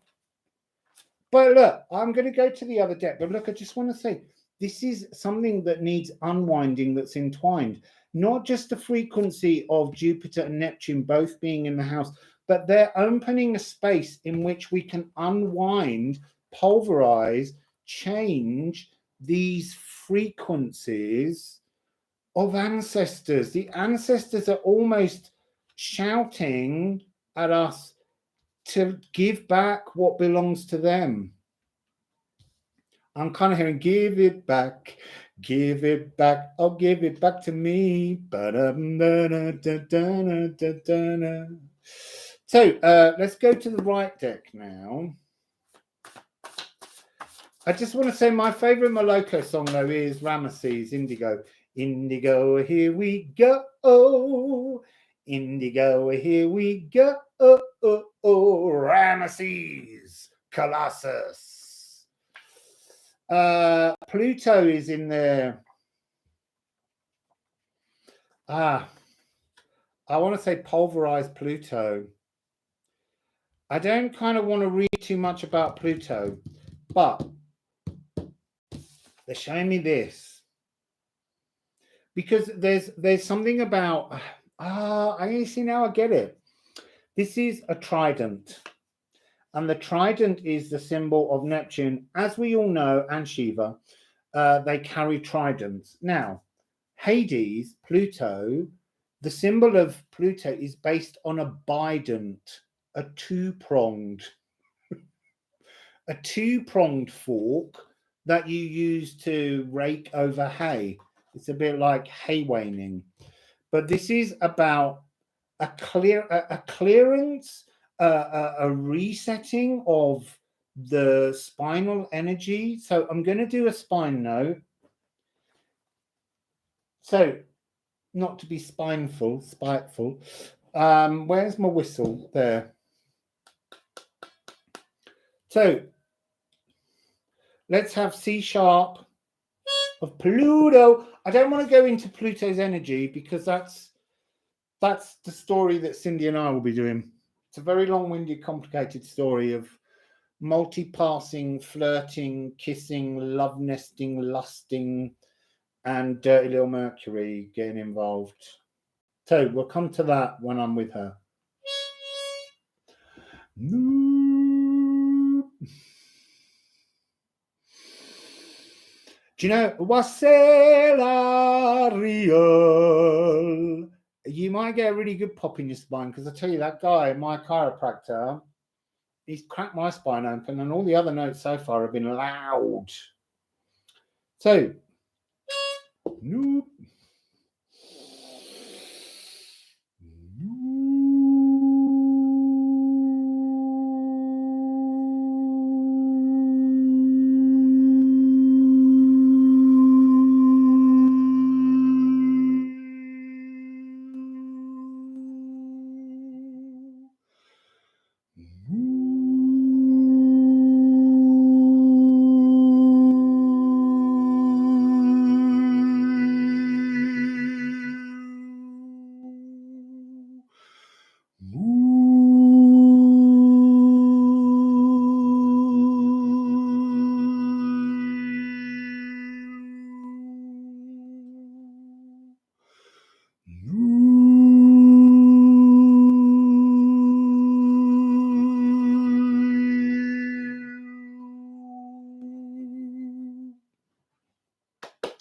That was nice.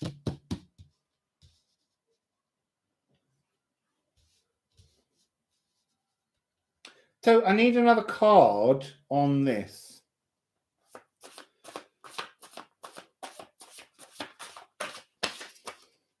Ooh, that one's got, it's got a bit dented. Gotta just straighten that out. Pallas Athena. Don't want a dented Pallas Athena. Otherwise you get wonky negotiations. It'd be a little bit like being on the UN. Oh, it's gone a long way. Mars frequency. But Mars, it's talking about this, the movement from C sharp to C. This is about, it's not the normal fire. This is about you being returned to rake the earth in your own energy, not in the energy of ancestors. So I will do the C. I just need to lean over and try and get these down here. What have we got? Oh, look. Do you remember how we started the reading with antimony and Venus? And I think this is playing into the energy, which is why I don't want to go on about it too much. But there's something about Mercury's naughty influence on Venus and Pluto. Because there's something about better the devil you know than the devil you don't. There's something about this bringing an energy of challenging. They're showing me the emptiness of your palace. When you let go, when you release all the old frequencies of your ancestors, you're going to find your palace a bit empty. And there's something about Mercury's trickster frequency that's going to be sitting on your shoulder, trying to go to you. Yeah, you didn't mean to get rid of all that stuff, did you? You know, look, it's all empty now. What have you got left? What have you got left? What have you got left? And that's that energy of something just trying to put shit in your ear. So watch out for Mercury. Mercury will also pass in front of Pluto 3 times, just like Venus will. But as I said, we're not going there today, but I am going to give you the C about earthing your molecules in a new, cleaned out astral, cleaned out sacral, cleaned out celestial city of your own creation. It's now 14414, Sasha, just so you know, as I glanced up. So, this is all your molecules, your moleculars. I'll just get that stable again. Yeah, it is best to avoid getting shit in the ear. My favourite thing to put in my ear is a cotton bud. I know they tell you shouldn't, but God, I love it. I love it. It touches some part of my soul that nothing else can.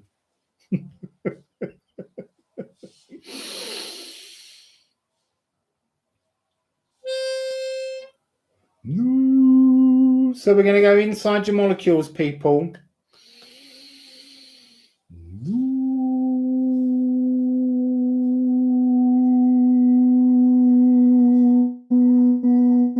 Do you know what, Wendy? I think it's the memory of having had an affair with a snake with a very long thin tongue that can get amazing places.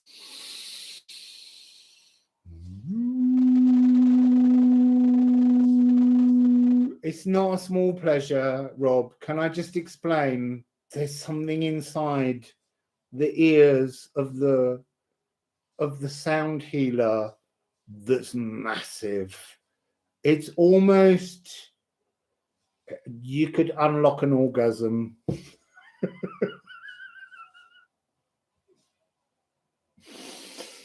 Right, so I ignore all the warnings about them. It's my own fault if the cotton wool comes off in my ear, and it has before, and I've pulled it out with tweezers. But honestly, yeah, broom in the ear, sweeping clean. And do you know what? The thing is, you need to just do one at a time, because you have to be very careful. You don't want to touch your eardrum, but you want to just get those eargasms. Exactly, Holly. Just close. And just, there are very rare moments when, if you're really focused, you can do one in each ear, and oh my God. Well, anyway, enough about that little Eros kink that goes on. Eros! Hey! Boom, boom. So, oh, listen, I've done I seriously, my whole life, and it doesn't matter what anyone says about you're not supposed to stick cotton buds in your ears. I'm just like, fuck off, because it's too important to me. So, see.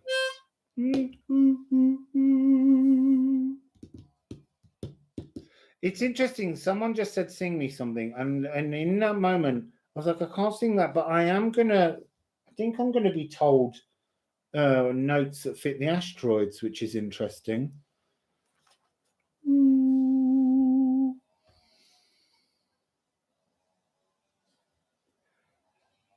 Yeah, listen, I've tried that clay whistle. It won't work. It just doesn't want to work for me. It saddens me very much. So, molecules. I'm coming in over the top of your head, and I'm going to get all them molecules.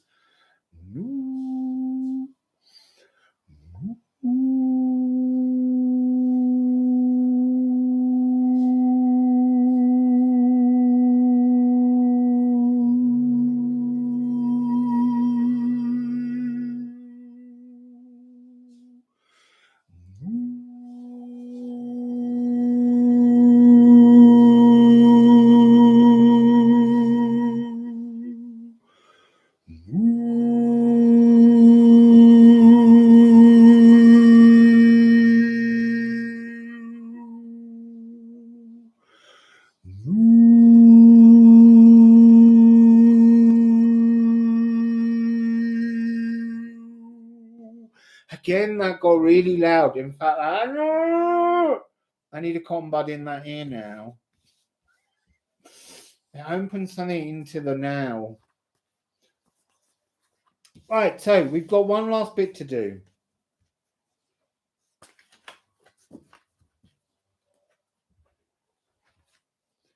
Let's put these in the right deck. Right, this is a slightly more complicated energy because it's got 5 planets involved. Oh, I wonder if I can remember all their numbers. I don't think I can. I'm going to have to look up a document.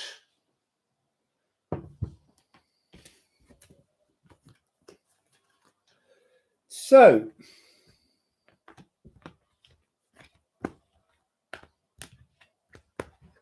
do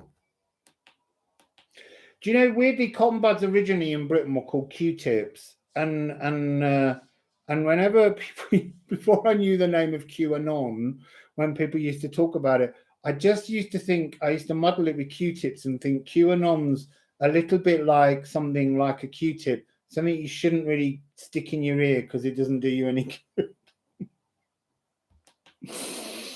Anyway, that's the wrong document. I just need to get the numbers. I'm sure I put them on here. Right, so at 2303,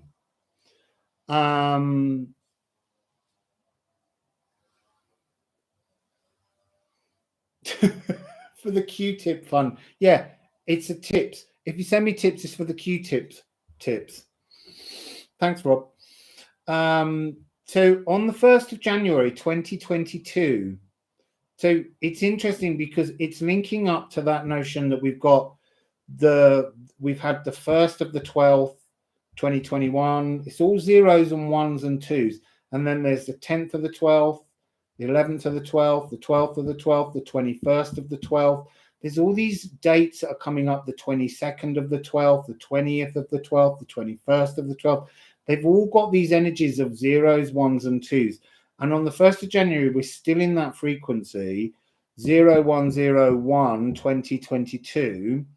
And at 11:03 in the evening GMT, the moon will finally enter 0 degrees of Capricorn, and you will have a mini stellium that involves the moon at 0, the sun at 11 degrees, Venus at 22 degrees, Pluto at 25 degrees, and Mercury at 29.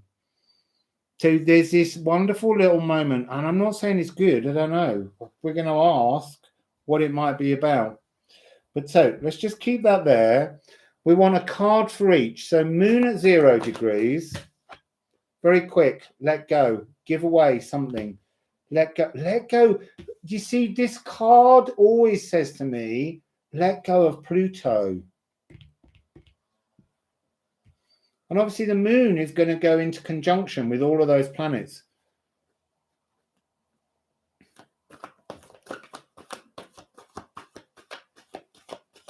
Can we screenshot my notes? No, because these notes are for me and Cindy tomorrow, so you can't have them yet. So, although I will say I did send them to Rob this morning. Oh, look, your birthday is the 10th. You see, there's something important about that, but I don't want to tell you as such. Sorry, Najib, because it's about tomorrow's story with Cindy. So the next we have in this stellium is the sun. The sun is lighting the beauty way. Let go of Pluto and let the healing of the sacral and the sun take place. The moon and the sun. Now we've got Venus at 22 degrees. Venus at 22 degrees. Oh, Venus. She's coming in as owl frequency. She's coming in on this stellium as very watchful, very untrusting, very untrusting. And she's got a 12 frequency on her. And now we want Pluto.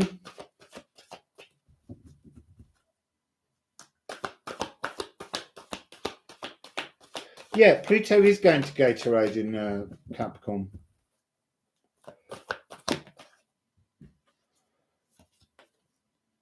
Pluto.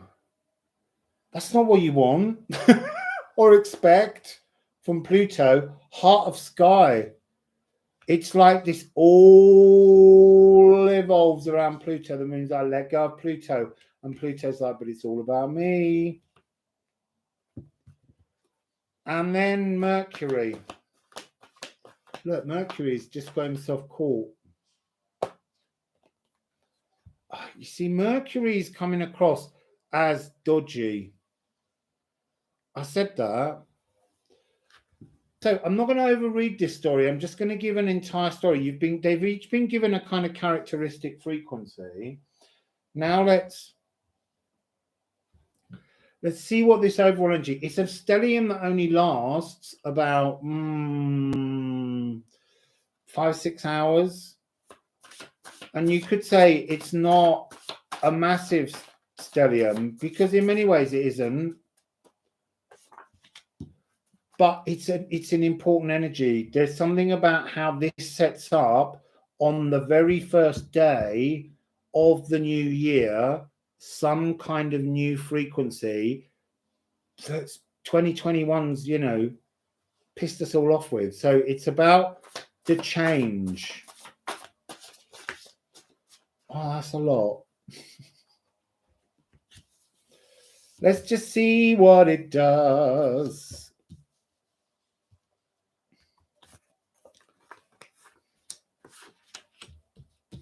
So, beginning with trine.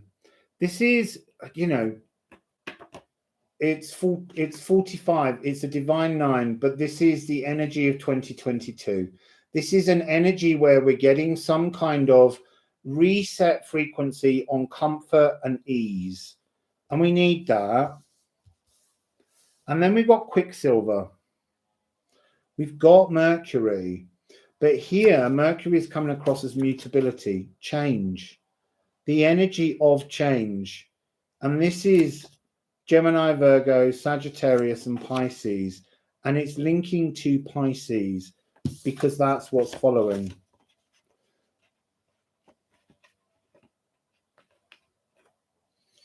So Pisces in the alchemical process is when you understand how to take all of the primer materials and mold your philosopher's stone. So there's something about this being a sort of a moment of giving us an energy frequency of chance.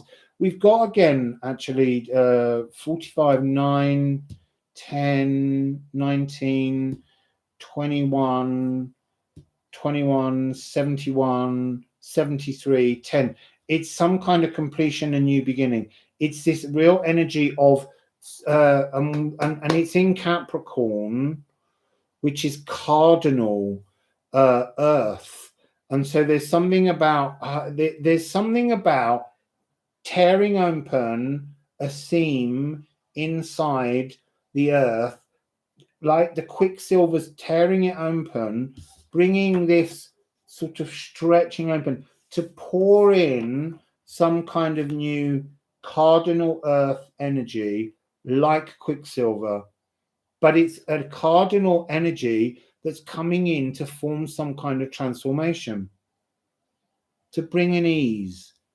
And then the next part of the story is purify, polish, or separate. This is to do with status. This is to do with the status of Pluto. Because either side of Pluto at this point is Venus and Mercury. And it's got the sun. It's got the frequency of the solar plexus. It's got the frequency of joy. And then it's got 13. There's two 13s. There's 13s either side of the sun. But there's something about joy in the sacral. This is almost like the sun is this. The moon is letting go of some kind of ego status control.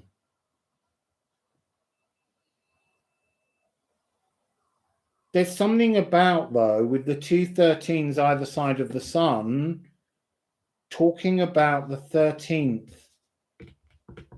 Last year was a moon on the 13th. There's no moon on the 13th of January this year.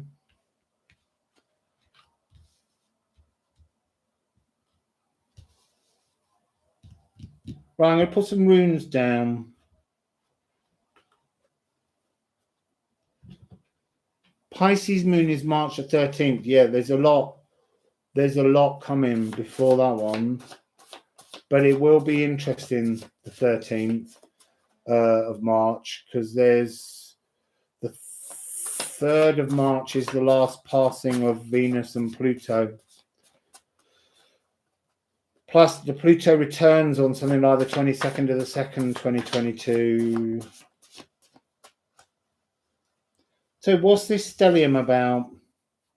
We've got the return of this energy. There's some kind of cunning that has to take place. And it's not about the healing here. This is about applying cunning. This is about understanding. It's interesting. It's coming with the present gateway. It's like when we learn in the last bit with the bromance between Jupiter and Neptune, bringing that release of the ancestral possessions. This is that coming into the present, coming into a moment with Vedandi that's clear. The present becomes very clear, but there's something about this energy of the sun and the sacral that needs to be, it's like it's the energy of the water meadow. When you've emptied your house, when you've emptied your sacred city, you've got to plant new seeds into the future, but you're going to have to be cunning because there's lots of very complicated cosmic energies playing out at the beginning of the new year. The fact that this is what you need to hold on to, though, is that it's a trine, it's a harmony, it's at ease, it's natural. But I'm just seeing, it's like the role reversals somehow within Mercury and Venus. There's something about Mercury filling your ears with shit again. That's that energy. Like he's coming down on the earwax, but he's feeding you quicksilver. He's feeding you lies, and it feels like that's continues until you right into maybe the moon in Pisces. But there's something about that we've got to be consciously aware of doubts, fears. You've got to let go of them. You've got to let go of those energies and just allow a sense of trining trust to transform your water meadow, to purify. We've got to keep polishing our joy as the year starts emotionally in the sacral. Otherwise, you're going to get caught in the heavier energies. And it's not like the heavier energies feel like they're going to crush you or anything. It's just, can you be bothered? Can you be bothered to go through that? Or is it not better to just stay aware and keep yourself in a better frequency? So, how is everyone? Got no idea what I've been talking about for the last 2 hours. Trust. Yeah, trust the flow.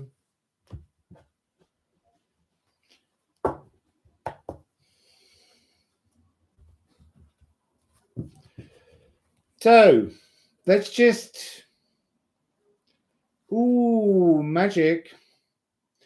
Every time I see that word, I want to sing a Doris Day song, and I've had to stop myself from doing it.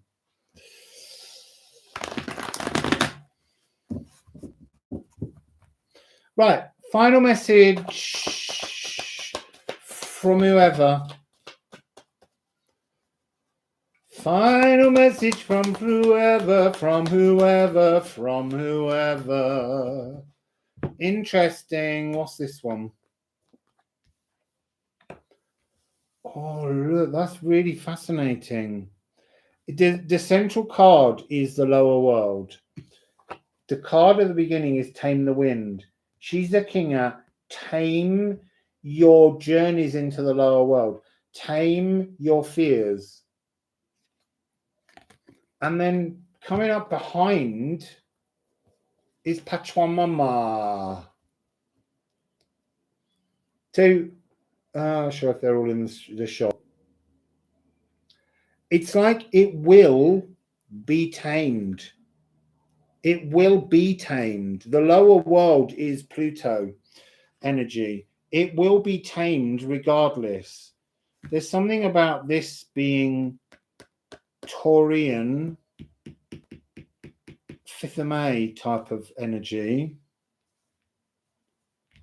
This is the reversal of 13, that moon that was just mentioned in Pisces.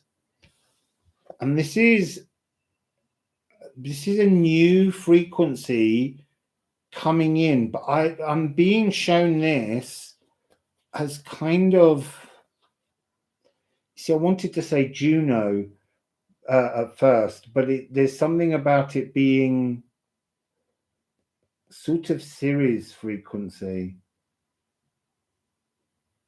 There's an energy of a kind of sadness or an unacceptance of the way things have panned out, which is interesting. There's an inevitable change. The air frequency is bringing change. But there's a sort of, it's like the world will change because you're changing in your sacred celestial city. You're getting rid of all the ancestral overhangs. You're taking all those things away and you're clearing your house in both the astral and in the seat of your soul. But there's something about that frequency. It is a kind of Ceres energy, mother of Persephone, sacred. It's like being emptied.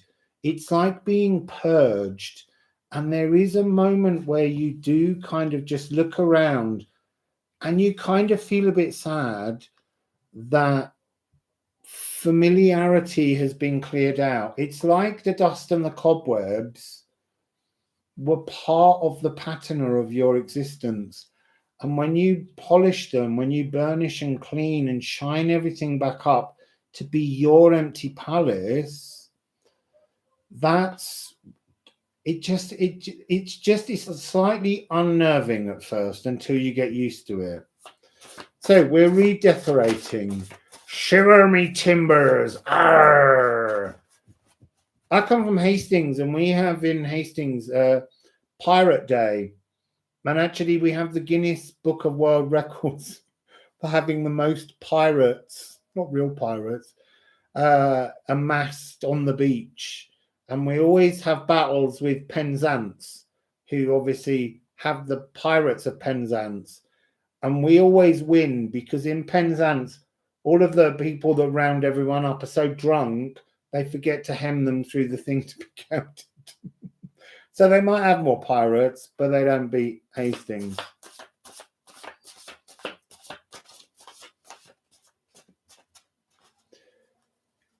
Yet sometimes newness is really uncomfortable.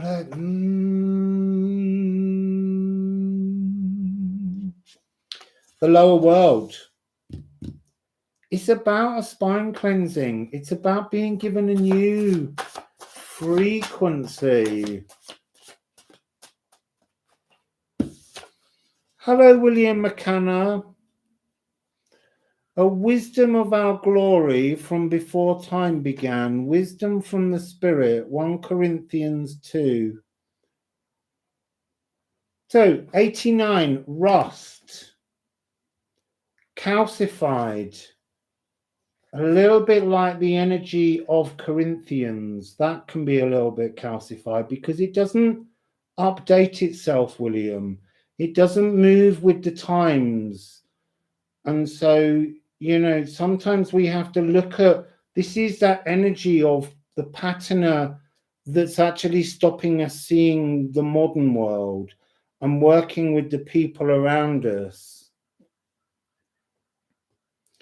So there's something about the lower world frequency has got a calcified, rusting energy that needs, as I said, to be polished off.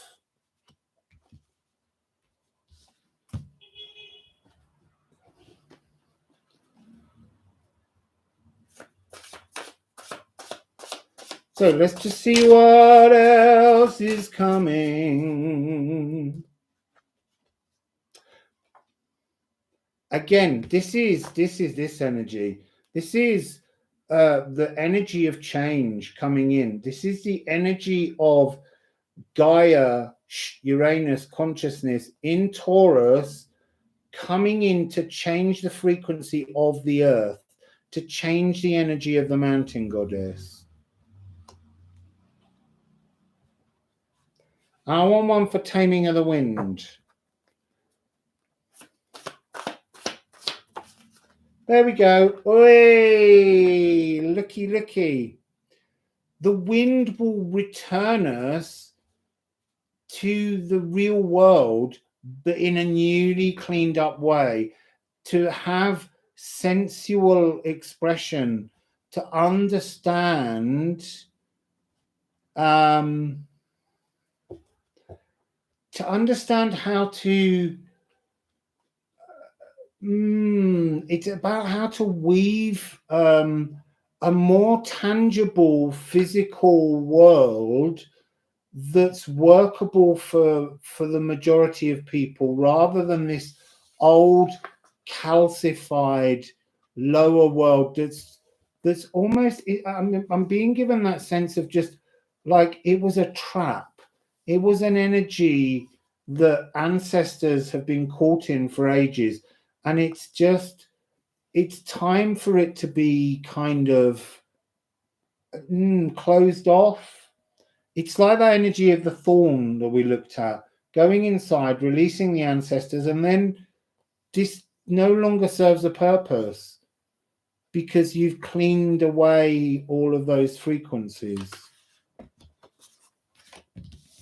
So that's the little message at the end. It's time to clean up our acts and to release ancestors, because some ancestors are not, they've already moved on, but what's left is an echo of their energy, and it writes itself into our frequencies.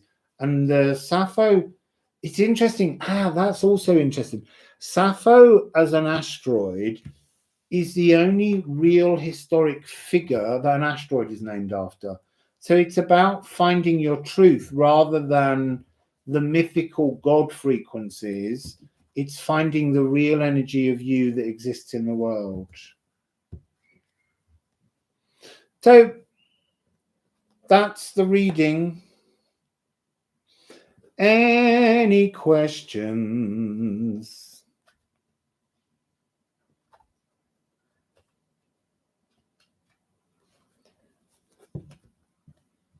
Yeah. Sexual energy being shameful is a real ancestral frequency that's just been going on for so long. You know, talk to a Scorpio and you'll learn how beautiful it is.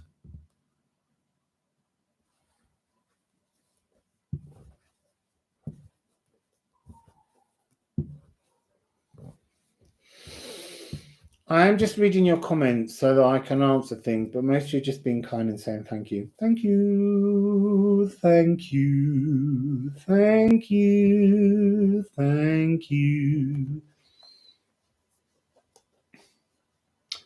Do you know what's very funny? I want to just say, on the whole subject of sex and shaming people around sex, sex is how we get here. Sex is an energy that creates life. And for centuries, we've been told that you shouldn't engage in sex. I am from Kent. I'm a Kentish man. And so it's been an energy that they shame us for. And yet an energy that came out earlier, which was Kanafa, which was about going out hunting creatures, killing them and smearing blood on your children as their first hunt.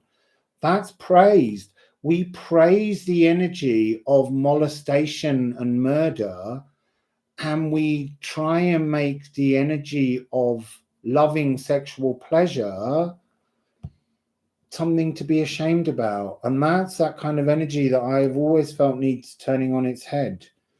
You know, even if you look at Hollywood, Hollywood dabbles with moments of sexuality, which quite often for the actors involved are not very pleasant, but it glorifies violence.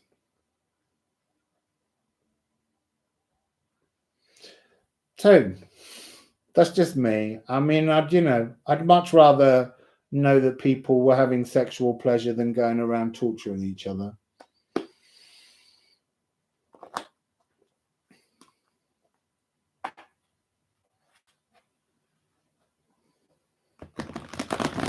No, lust isn't love, but lust is an important ingredient, Kathy, in triggering, and then love can grow.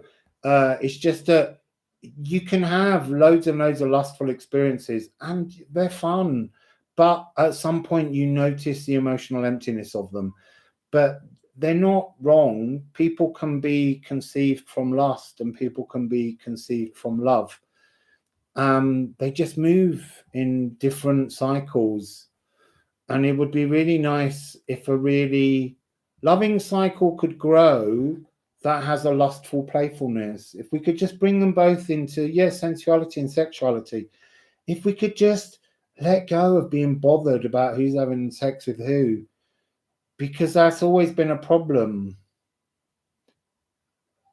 Yeah, less violence, more Q-tips. If we could just send people into war armed with cotton buds, it will be a lot more fun.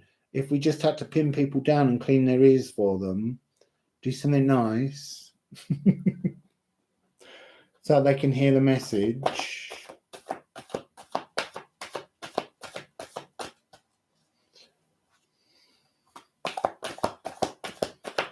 Q-tips and new birth control. Well, I tell you, you don't need sex. You don't need sex with a Q-tip. If you got a Q-tip, birth control enough.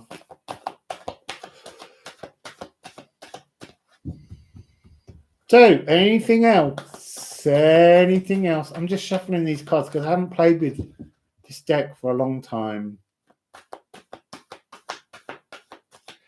Oh, listen, the thing about tomorrow's thing with Cindy, it will only happen if Cindy and I can get through chit-chatting with each other and record it.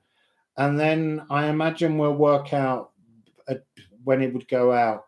I don't even know what time we're recording here at the moment. It might not work. We might just not be able to do a reading together. I mean, you know, we can chit-chat and have fun together. You just don't know. But she is a beloved holy mountain. Pull us a card and... Oh, yeah. Good reminder. I've been forgetting about him every time. He did come out, Chiron, earlier. But Chiron, I'm not having them because they're the old story. They're the tree of life and the ghost dance. I'm not having that. Actually, I might change decks. Let's bring up for Rob Odinson, the Odinson and the Nine Realms.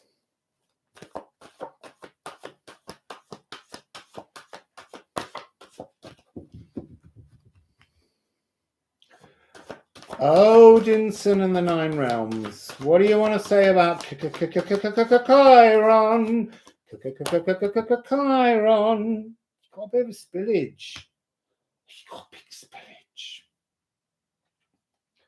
Chiron, Tiwaz, smelting, bashing, pulverizing, Midgard. It's like, I would say, there's a pretty wounding frequency coming. Oh, but look, it's really interesting. It's like, take the pain of the cotton bud. Take the pain of the cotton bud. The little cocktail sticks in your ears. It's a journey, a raid. It's a sacred journey to your wounded soul. And it's It's bringing that energy to the real world. Like things in the real world will trigger wounds. And I want to say over Christmas. And it's a journey into, as I said, the sacredness of your soul, to see the wounds in your sacral, to pull out the swords, the cotton buds, and clean off the wounds. And it's being done in Vanahamir frequency. And Vanahamir is the hand of friendship. Vanahamir is the frequency of the magic, the goddesses, Sadir magic, Galdir magic.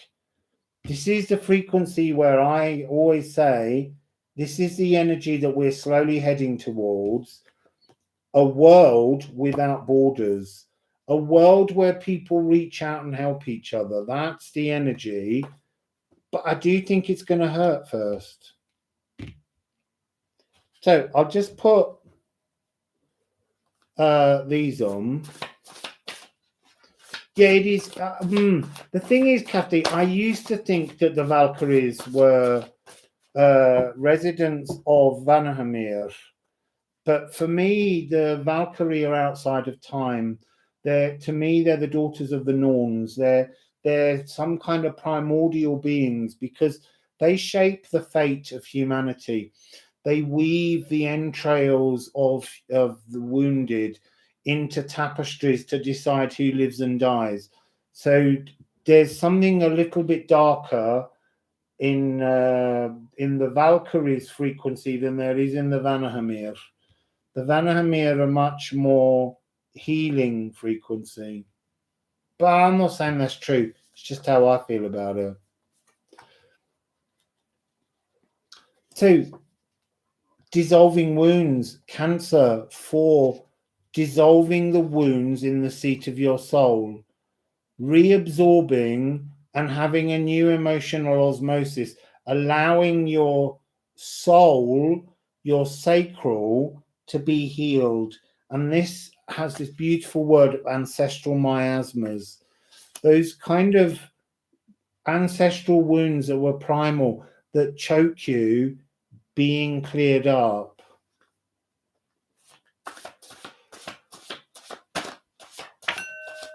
Oh, look. And then they're going to ring Neptune's bell. You can ring my bell, ring my bell, my bell. Ring it. You can ring my bell, ring my bell. You clear up house 4, and then you get dirty again. Universal soul. You will attract erotic entanglements as you move forwards. You heal your wounds, you love yourself, you become sexually attractive to others.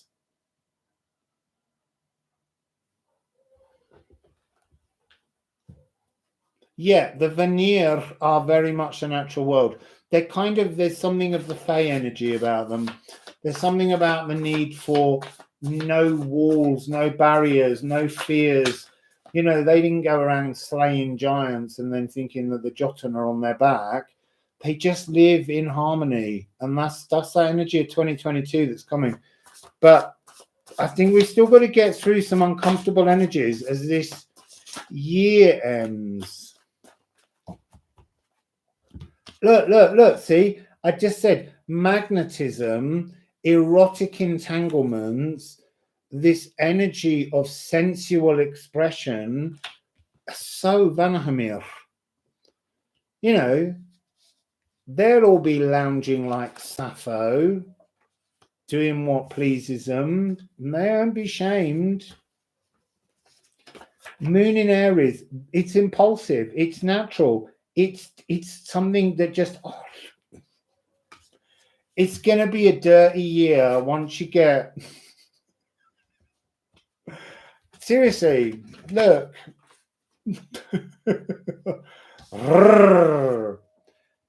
We've got erotic entanglements, magnetism, house 5, playful sexual frequencies, having this ability to just not those old chat up lines, but like writing erotic poetry to people. And then sexual desires and kinks. This is powerfully sexual Vanhamir energy. And it's talking about house 6.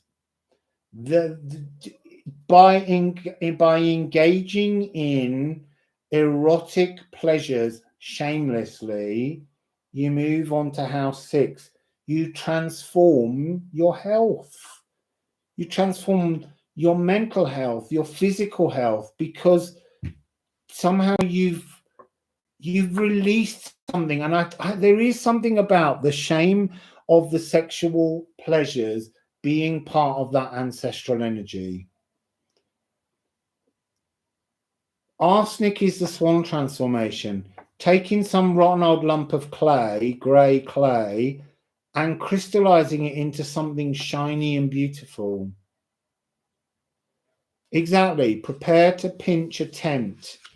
Go camping. There's your tent. Sit at the front of your tent.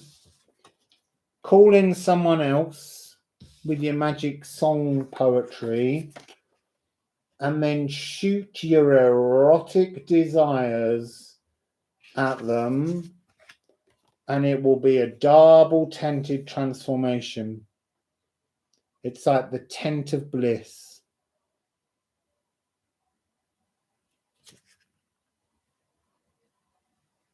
Yes, I have, Marissa. I sent the image first of all to Cindy because a subscriber, beloved me witch, sent the image. She didn't send the image. She told me about the image, and I told Cindy that I thought we should look at our 2 Sagittarius readings and see if they linked. And then in the morning when I woke up, she'd put the image onto Instagram, and there's a big pink cloud of naughtiness going on. So that's rather beautiful. I like that message. It's always bloody sex when Rob asks a question.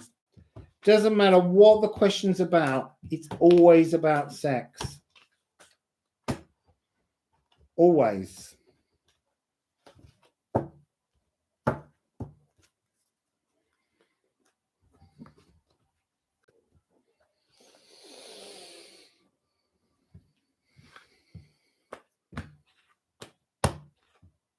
Yeah, you're the resident Scorpio, exactly. I want to say though, I'm Scorpio rising, and I have Ceres, Mercury, Venus, and Neptune all in Scorpio as my first house, and I'm very good at putting that Neptunian fog over people and convincing them that sex is a good idea, because it is a good idea. Sex is a pleasure, and we should all do it. Reem will be back. Don't worry about Reem. She's all right. I've spoken with her.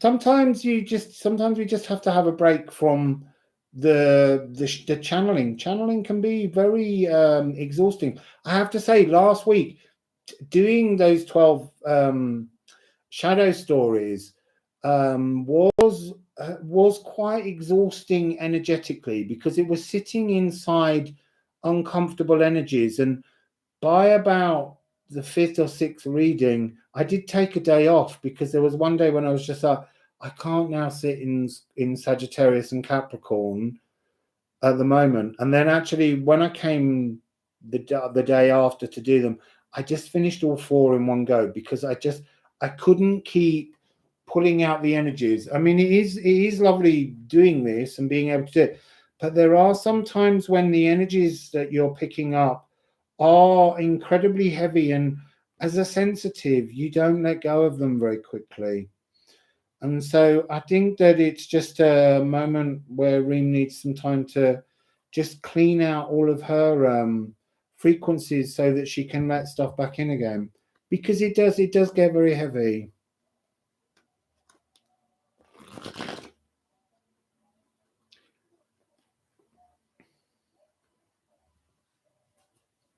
What time is the eclipse in New York? It's already been. It was at 7:32 GMT this morning. Sorry, we're late, but I wanted to do it once the eclipse tunnel had ended to see what energies we were moving into. You wouldn't have been able to have seen it either. It was down over the South Pole, going in the wrong direction. So, any more questions before I leave? We're on 2 hours 30:03.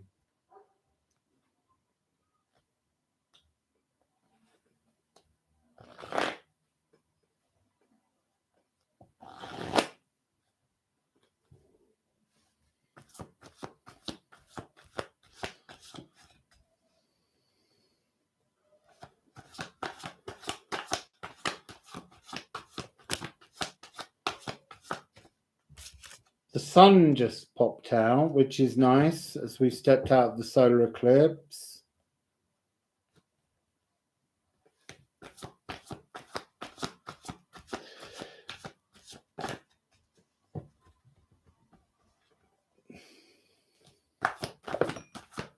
Ooh, look, it's Rob's card. It's Rob's cards come out. Thor. And this is Odin's son. You see, Thor is Odin's son. And this is about a very powerful new frequency coming in from spirit.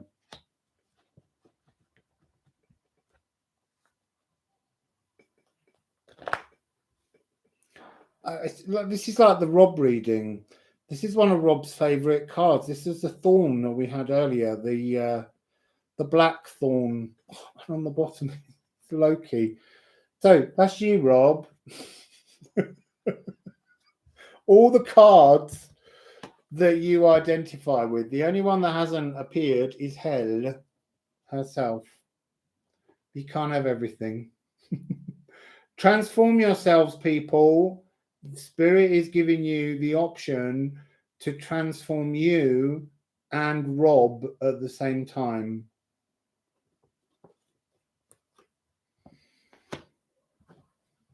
So I just feel like I need to see, just curiously, whether Hell will just join the party, because she usually does if Rob's around. No, but look, it's hugging and mugging. It's the crows. It's the bigger picture. There is a bigger picture emerging. Oh, but they're saying to me it emerges as a seed from within your sacral, from within your water meadow. That's that energy. Yeah, everybody come with me on the short bus. I've seen that film. Is it called Short Bus? What's really interesting about Short Bus was, all of the actors agreed that they would do the sexual acts that were needed for the film, and then the entire world of Hollywood shunned them and wouldn't let them have a future career because they'd actually had genuine erections or orgasms on camera rather than pretending. I would say if you haven't seen Short Bus, give it a watch, but I don't know that I really remember that much of it really well.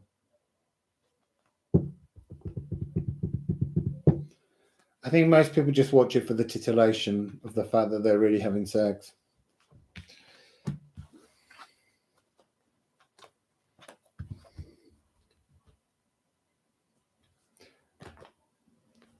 I'm sure there's a film called Short Bus or something like that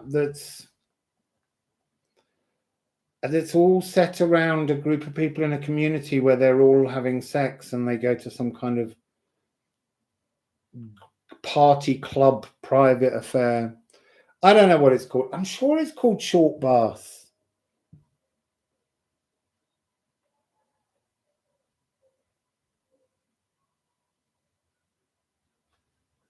Short Bus. I'm sure it's Short Bus. It's not shortbread, because that's like a biscuit. Yes, you can send me some love and likes if you wish to, beautiful people. You can send me donations to PayPal me at rustling around or / rustling around. Yes, exactly. Short Bus 2006. Thank you, JDSAN. Short Bus. It's a real film, but it's got real actors having real sex in it. And then Hollywood shunned them all because they'd actually engaged in real sex rather than doing pretend sex, but having real sex on casting couches. I mean, how screwed up is that?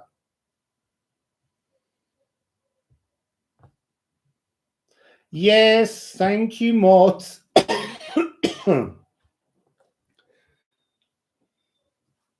And there's a whole bit in it, Rob, that's all to do with some kind of psychiatrist who deals with people's sexual issues. And I think she ends up having sex with one of them or whatever. Or already is, or something. I don't know. I can't really remember it. Someone made me watch it, and I watched it, and I was kind of like, yeah, it was all right.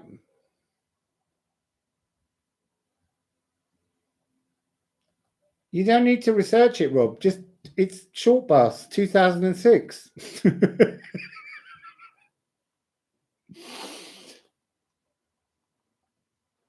You perform with a long bus with Fibonacci. I just use magical energy.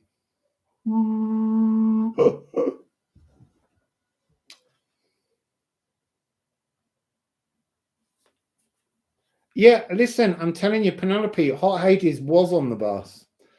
There's some very. It's oh look, Wassail Russell Parker. Russell's, do you know the thing is actually what always makes me laugh whenever I see your name, Russell, is that when I went to secondary school, they put us all in alphabetical order for some reason. And the guy who sat next to me was called, I can't remember his first name, but you were always given your surname, and he was Parker. And in Britain, I don't know, in America or anywhere else, or in the USA, a Parker pen, because my surname's Penn, is a writing implement that we had. So whenever they used to call out the register, they would always be Parker pen, and I would kind of just pointlessly amuse me. But the fact that you're Russell Parker and I'm Russell Penn amuses me slightly even more for no real reason.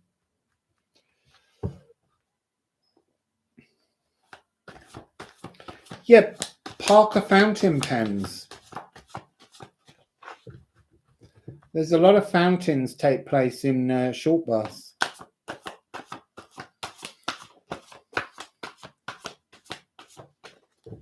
They are very nice pens, but when I worked for this billionairess who I was teaching to sing in Switzerland, she was going to sing a song, Fly Me to the Moon and Let Me Play Among the Stars, with a famous kind of military swing band. And when she turned up, I taught her to sing it in the key of C, and they had it in the key of D. So they said they couldn't possibly play along for her because it was just by them being a bit naff and nasty. They said they'd need the orchestration written out in a different key. So I said, well, give me all the parts and I'll write it out. So I sat for about 11 hours writing out all the parts from D major into C major. Now I know as a band member, you can transpose down a tone without someone writing it all down. But the stupid RC conductor made me go through the whole process. And by the end, I was having to move my hand with my other hand because the pain in my hand was so much.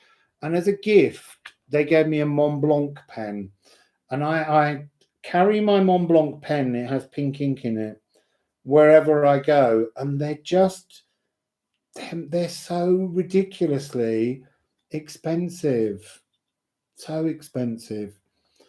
I mean, there was one I saw once that was. I mean, mine doesn't cost this much. Mine's just the cheapest variety, but it's about £500 or £600. But there was one they did that was designed to look like elements of Queen Elizabeth I that they must have brought out in 2003 for the 400th anniversary of her death. And it was £10,000 for this pen. Yes, Abdon, I used to teach in the music industry in Britain. Well, and other countries.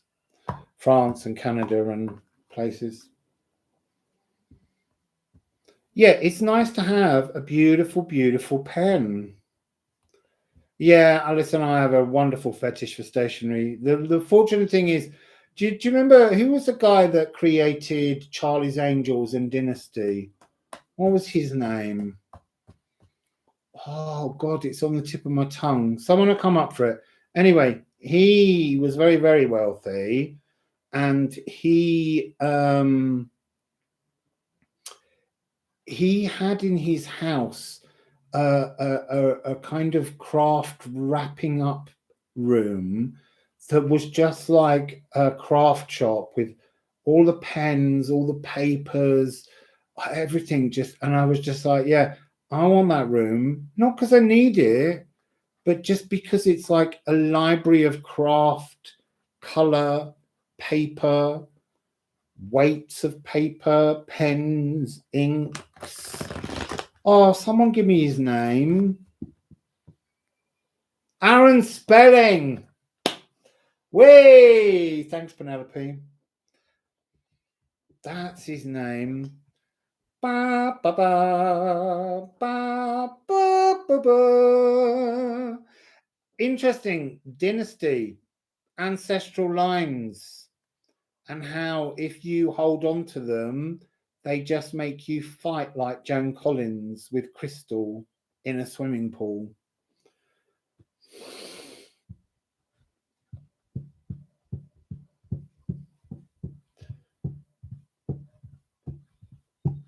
And thank you also. Someone else has just written, Sisiame, that it was Aaron Spelling.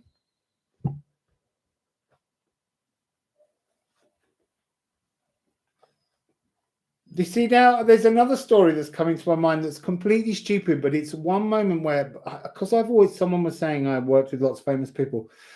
I used to sing for an artist who used to have exhibitions. His jewelry used to be in Sex in the City and things. And so he used to dress me up and I'd have bits of his jewelry hanging off my piercings and things. And I was singing Liebestod or something. And anyway, he was doing a party, and Larry Hagman from Dallas, which was the other dynasty in Dallas, was going to the party. And I kept joking and saying, I'm going to a party with JR and Sue Ellen. And anyway, when I got to the party, he was having his photograph taken with Larry Hagman, who I think was very ill at the time. And I was just kind of standing there, nosing and having a look at him because you can't help yourself. And this woman came up to me at the side and she said to me, oh, hello. And I turned around and it was bloody Sue Ellen. She was there. It was Linda Gray. Oh, my God, she looked so much more beautiful 20 years after she played the drunk wife. But interestingly, that year that she was there, she had been voted into the list of 100 most successful or powerful women. And actually, that was the year that Elizabeth I, who that pen was designed after, was also voted in as the #1 influential woman in history.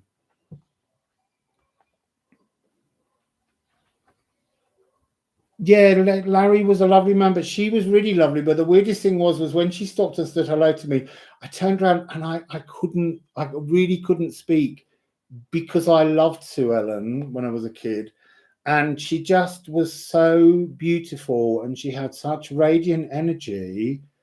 So I couldn't even speak. I'm never like that. I've never lost words, me. It's going to be a fight tomorrow between me and Cindy.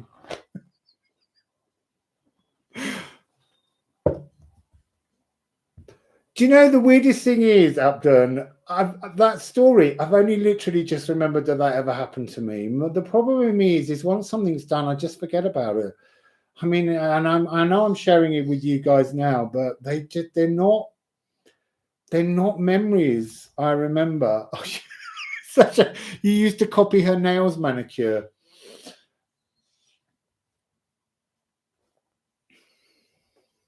It felt like she was doing that, I have to say. I mean, she is, I'm sure still, she is the most beautiful energy, Linda Gray.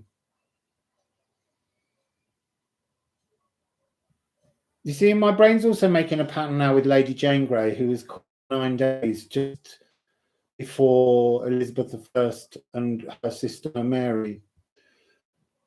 I'm sure they were spelt differently. Yeah, that would be great. It would be great to do a Cindy and I fighting in the... I'd have to be Joan Collins, the British one. Was she called Alexis Carrington? I never really watched that one very much.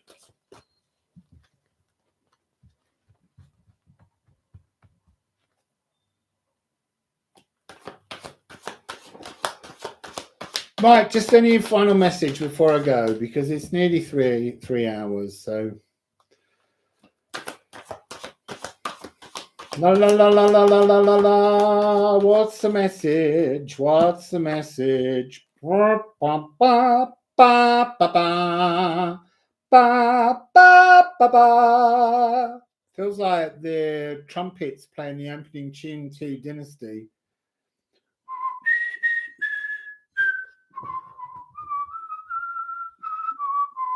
Wah, wah, ba, ba, ba, ba. I used to be able to play that on the piano. Ba, ba, ba, ba, ba, ba, ba, ba, ba, ba, ba, ba, ba, ba. As they get to that high note at the end. So let's just see. Heimdall, there's something coming. Something's coming, something good. Ooh, that is something good. Elfamir. Heimdall is telling us that the energy of pure elven light is coming. I love that. It's Kate Blanchett. It's Kate Blanchett coming down.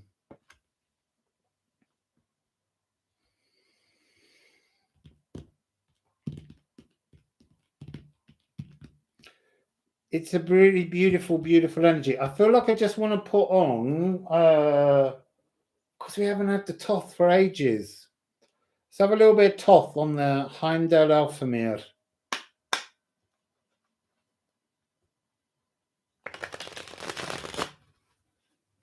Right, see you later, Rob Odinson. I'm meant to be going as well. It's very difficult to stop sometimes.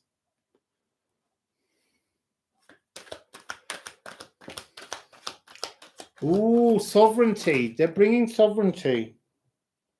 Oh, that's interesting. 9-9.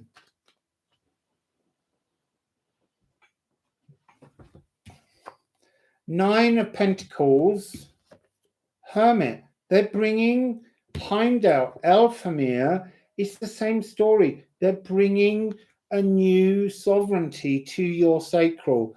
They're bringing you into that energy of your truth, of self-love. So what happens? What happens? What happens when you get that? What happens when you get that self-love? What happens when you get that self-love? What happens when you get that self-love? What happens when you get... I knew that was coming.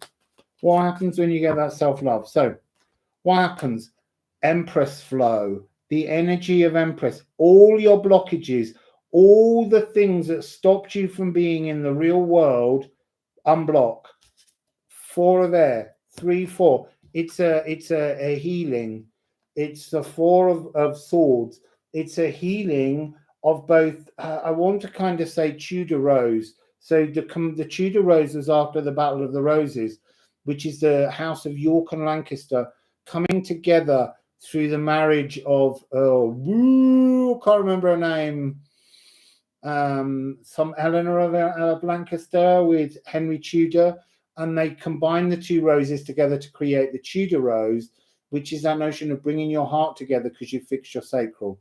So that's what I'm seeing from this. And then this was the card that I knew was coming. When you fix your energy of self-love, you can bring a divine creative space within your sacral for you and another and spirit. And it ends with the Ace of Pentacles. And this is the one that has the 6661 in the middle, the Ophicum tumella. After you shed the old skin, you grow a new frequency. This is the one that comes across, and every time I go to say it, I can't remember the name. I want to say origami egg, and that's not what I mean. What are the Russian eggs called? Fabergé. This is the opening of a Fabergé egg. This is like when you learn to love yourself. This is the inside of your sacral unlocking like some kind of clockwork frequency. I love that. Dallas was too trashy. Well, it did have a drunk wife in it. You know, that's trashy enough.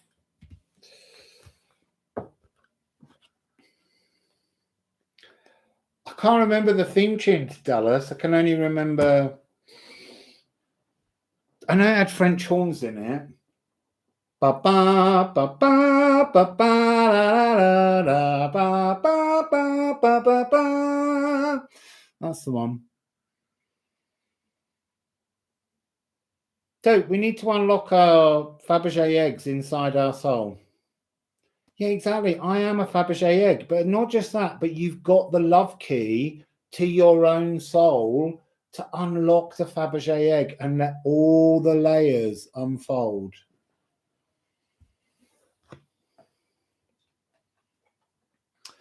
So I think that's got to be it for today. We're on 25151.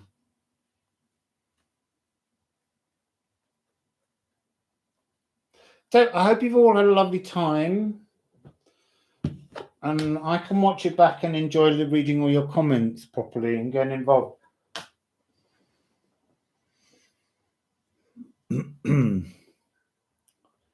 444 here, does that mean anything? Well, it's very much an energy of a healing, and a healing. But I always think of the energy of 444, which is so beloved of people, that it's an energy where it keeps saying, I offer you healing and you don't accept the healing. So I put the healing in again. And then I do it again because you're not truly healing. I think there's an energy of the number 444 that sometimes is a kind of like putting on being clothed in a kind of cape of safety that means you feel that you're on a healing, but you're not doing the work yourself. So there's something sometimes about 444 that can come across that way, because it totals 12, and that's an energy of being in stasis and needing something. And then if you join them together and make a 3, it's a pathway forwards. So the energy's all there. But there's something sometimes when, when we see numbers 333, that they can sometimes, if they're overly repeated, like in that reading just now, we had 99. And then we actually had 3, 6, and 9. But all of those energies, sometimes they're like a magic powder that sort of drifts and sticks to us. But it's like the reverse of pulverization. Somehow we need to take that powder and mold it into something substantial so that it can actually be worth holding, make it into a key to unlock something like a Fabergé egg. Yeah, I could go with that. 444 is a Saturn prism frequency. Not always, because I think the 4s are a most beautiful number. I love 4. I love 44. 44 is a really manifesting, materializing magic number. I just think with all numbers, we did a reading with Reem, and sometimes you have to shift your numbers. So I've shifted mine recently. The ones that I've always spotted, I've just gone, right, no, I'm going to have some new numbers. These are my new numbers, Spirit. You want to give me messages, you give me the messages through the new numbers. Because otherwise we're stuck in kind of, it might be that the energy of, 53, if it was some kind of lucky number, was a lucky number for an ancestor and not necessarily you, but the ancestor was able to use it to get messages to you. And sometimes I think we have to redefine the frequencies through which we're willing to hear.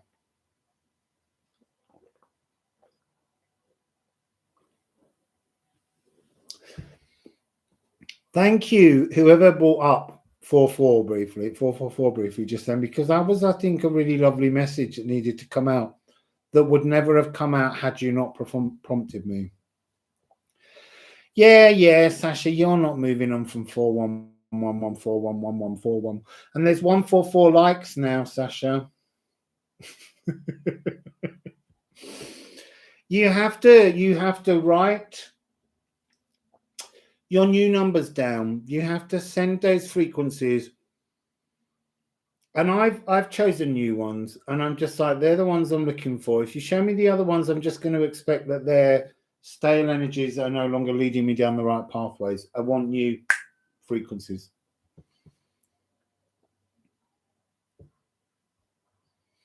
It's gone up to 146 though now that I mentioned it. Them numbers, they don't stay static, not for very long. See, 93 went to 92 before I had a chance to say we've got the beginnings of the divine code. Now it's dropped to 91. So I'm going to say Wassail. I'm going to go, and because I'm thirsty. Don't forget Sanson Organ Symphony. If I had words to make a day for you, I would make a day that's golden and new. Great piece. The Sanson Organ Symphony, Daniel Barenboim, and it will show you, it will take you second movement, third movement through the energies of the eclipse tunnel you've just been. What's the name? The Sanson, S-A-I-N-T, S-A-E-N-S, Sanson Organ Symphony number 2 or 3 in D minor. If you just put in Sanson Organ Symphony Barenboim, Daniel Barenboim, you will find it comes up. Second movement, third movement. It's only 40 minutes. No, the Samsung. I'm going to write it for you. S-A-I-N-T, Saint, S, and then Sanson, French. He had an affair with Tchaikovsky briefly. He was a dirty gay boy who used to go down the docks because he liked all the ship workers, and he'd go back and write nice bits of divine music. So Sanson Organ Symphony, and it's in, I'm sure it's in D minor. And you need the version by Daniel Barenboim. I'm really not sure how you spell his name.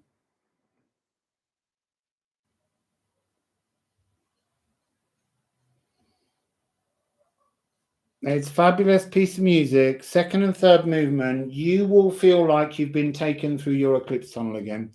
And actually, when I was very young, we played it in an orchestra that I was in, and I was on cor anglais, which is the English horn, which is a bigger oboe. And I always thought that if I ever had to conduct it as a piece of music, I felt like you would just have to die as the conductor at the end of the tune. There's something so vast about it. Oh, that's how you spell Barenboim. Barenboim. Yeah, you see, I didn't know how to spell that. But it needs to be the Barenboim recording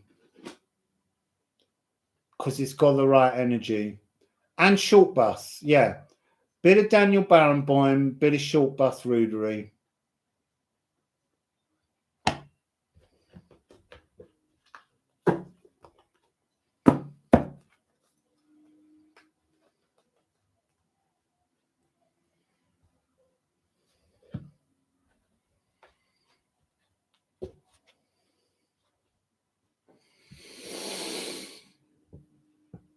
Can you circular breathe? Yes, I can.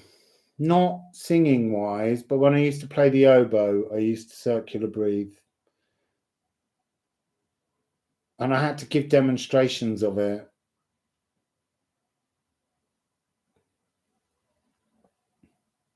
The problem with trying to do singing circular breathing is it's almost impossible because the voice box, you need to circular breathe, you need to cut off the energy of your throat so that you can breathe down your throat while manipulating the air inside your mouth so that you can pull in and refreshen the air in your lungs.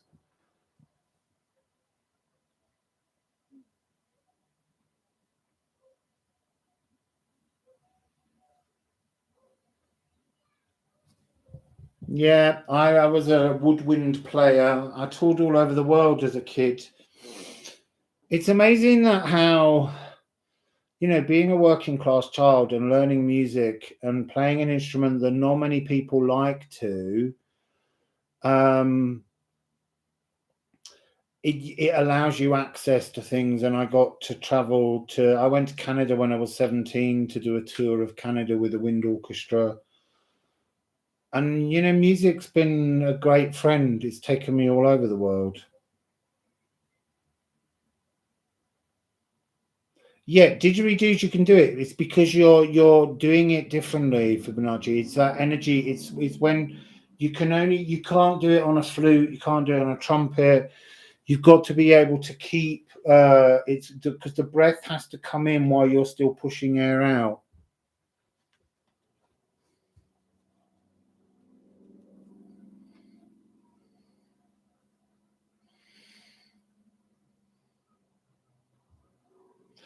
I tell you the interesting thing when I was young, if you played flute or clarinet, so many people play the flute and clarinet absolutely brilliantly that in order for you to get involved in any ensembles, you've got to be the best. Whereas not many people play the oboe because it's one of the hardest instruments to learn because it has a double reed. And so the interesting thing about oboe is flutes and clarinets do all the really fast shit. And the oboe does all the bits where it tugs on your heartstrings and makes you cry. It has all of those really melancholy solos. And I had an innate understanding of melancholy. So when it would be the Bleeding Hearts solo that was on the oboe, I just knew how to do that. Couldn't play all the fast stuff, wasn't interested in the fast stuff because fast stuff doesn't have the same expression on it. And actually, although I love the oboe, the cor anglais was my favorite because that always has really big, heartfelt moments. It's the New World Symphony by Dvorak, which is that lovely.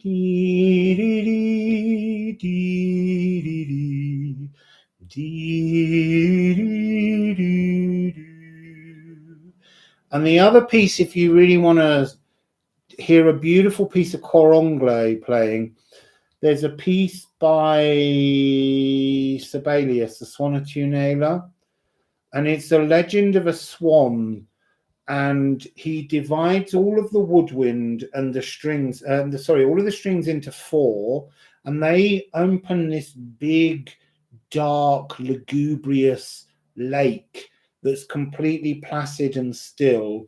And then he has just dark woodwind and some dark brass. And then the swan is represented by the cor anglais, and it plays the tune of the swan's song before it dies.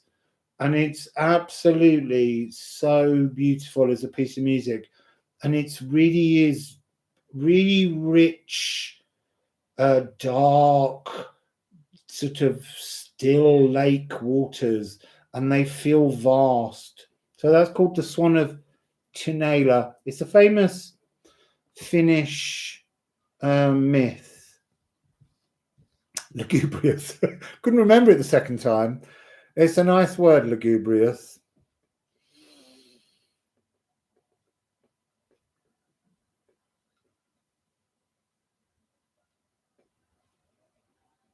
Yeah, I'm sure I could do that, Anthony. I'm sure we could look at the notes of that stellium as it's coming up over Christmas. It's a little bit like in the bleak midwinter. That's kind of very sad, morbid little Christmas carols.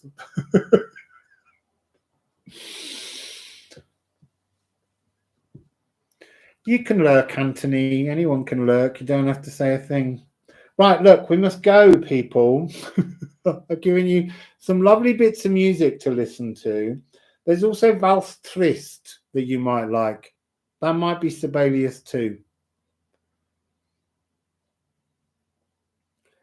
The cello, I would say, if you really love a cello, as I said earlier, to when Najib was in here, who's the cellist, you need to listen to Jacqueline Dupre doing the Algol cello concerto, because she is the cellist. It doesn't matter what anyone else does coming along. She just had some kind of gift with the cello, and the voice of her cello was incredible, and it's such weepy stuff. So that's the Elgar cello concerto. It was written for his wife, but it was not a very famous piece of music until Jacqueline Dupre started. Yes, I'm going to stop now. Yeah, Night on a Bare Mountain by Mussorgsky is good.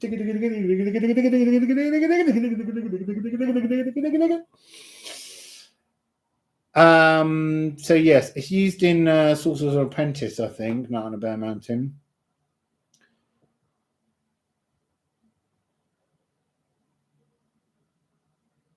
I need to go and get refreshed.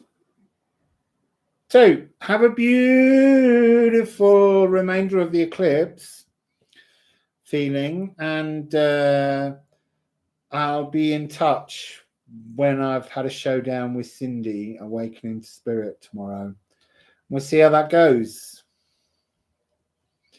So Wassail Beautiful People. Thank you for coming. Thank you, moderators, for being beautiful. Thank you, everybody, for just always having such nice conversations with each other. You are a beautiful lot of people. So enjoy the rest of your day, people, or evening. It's only daytime here. It's just 4 o'clock. So bye-bye.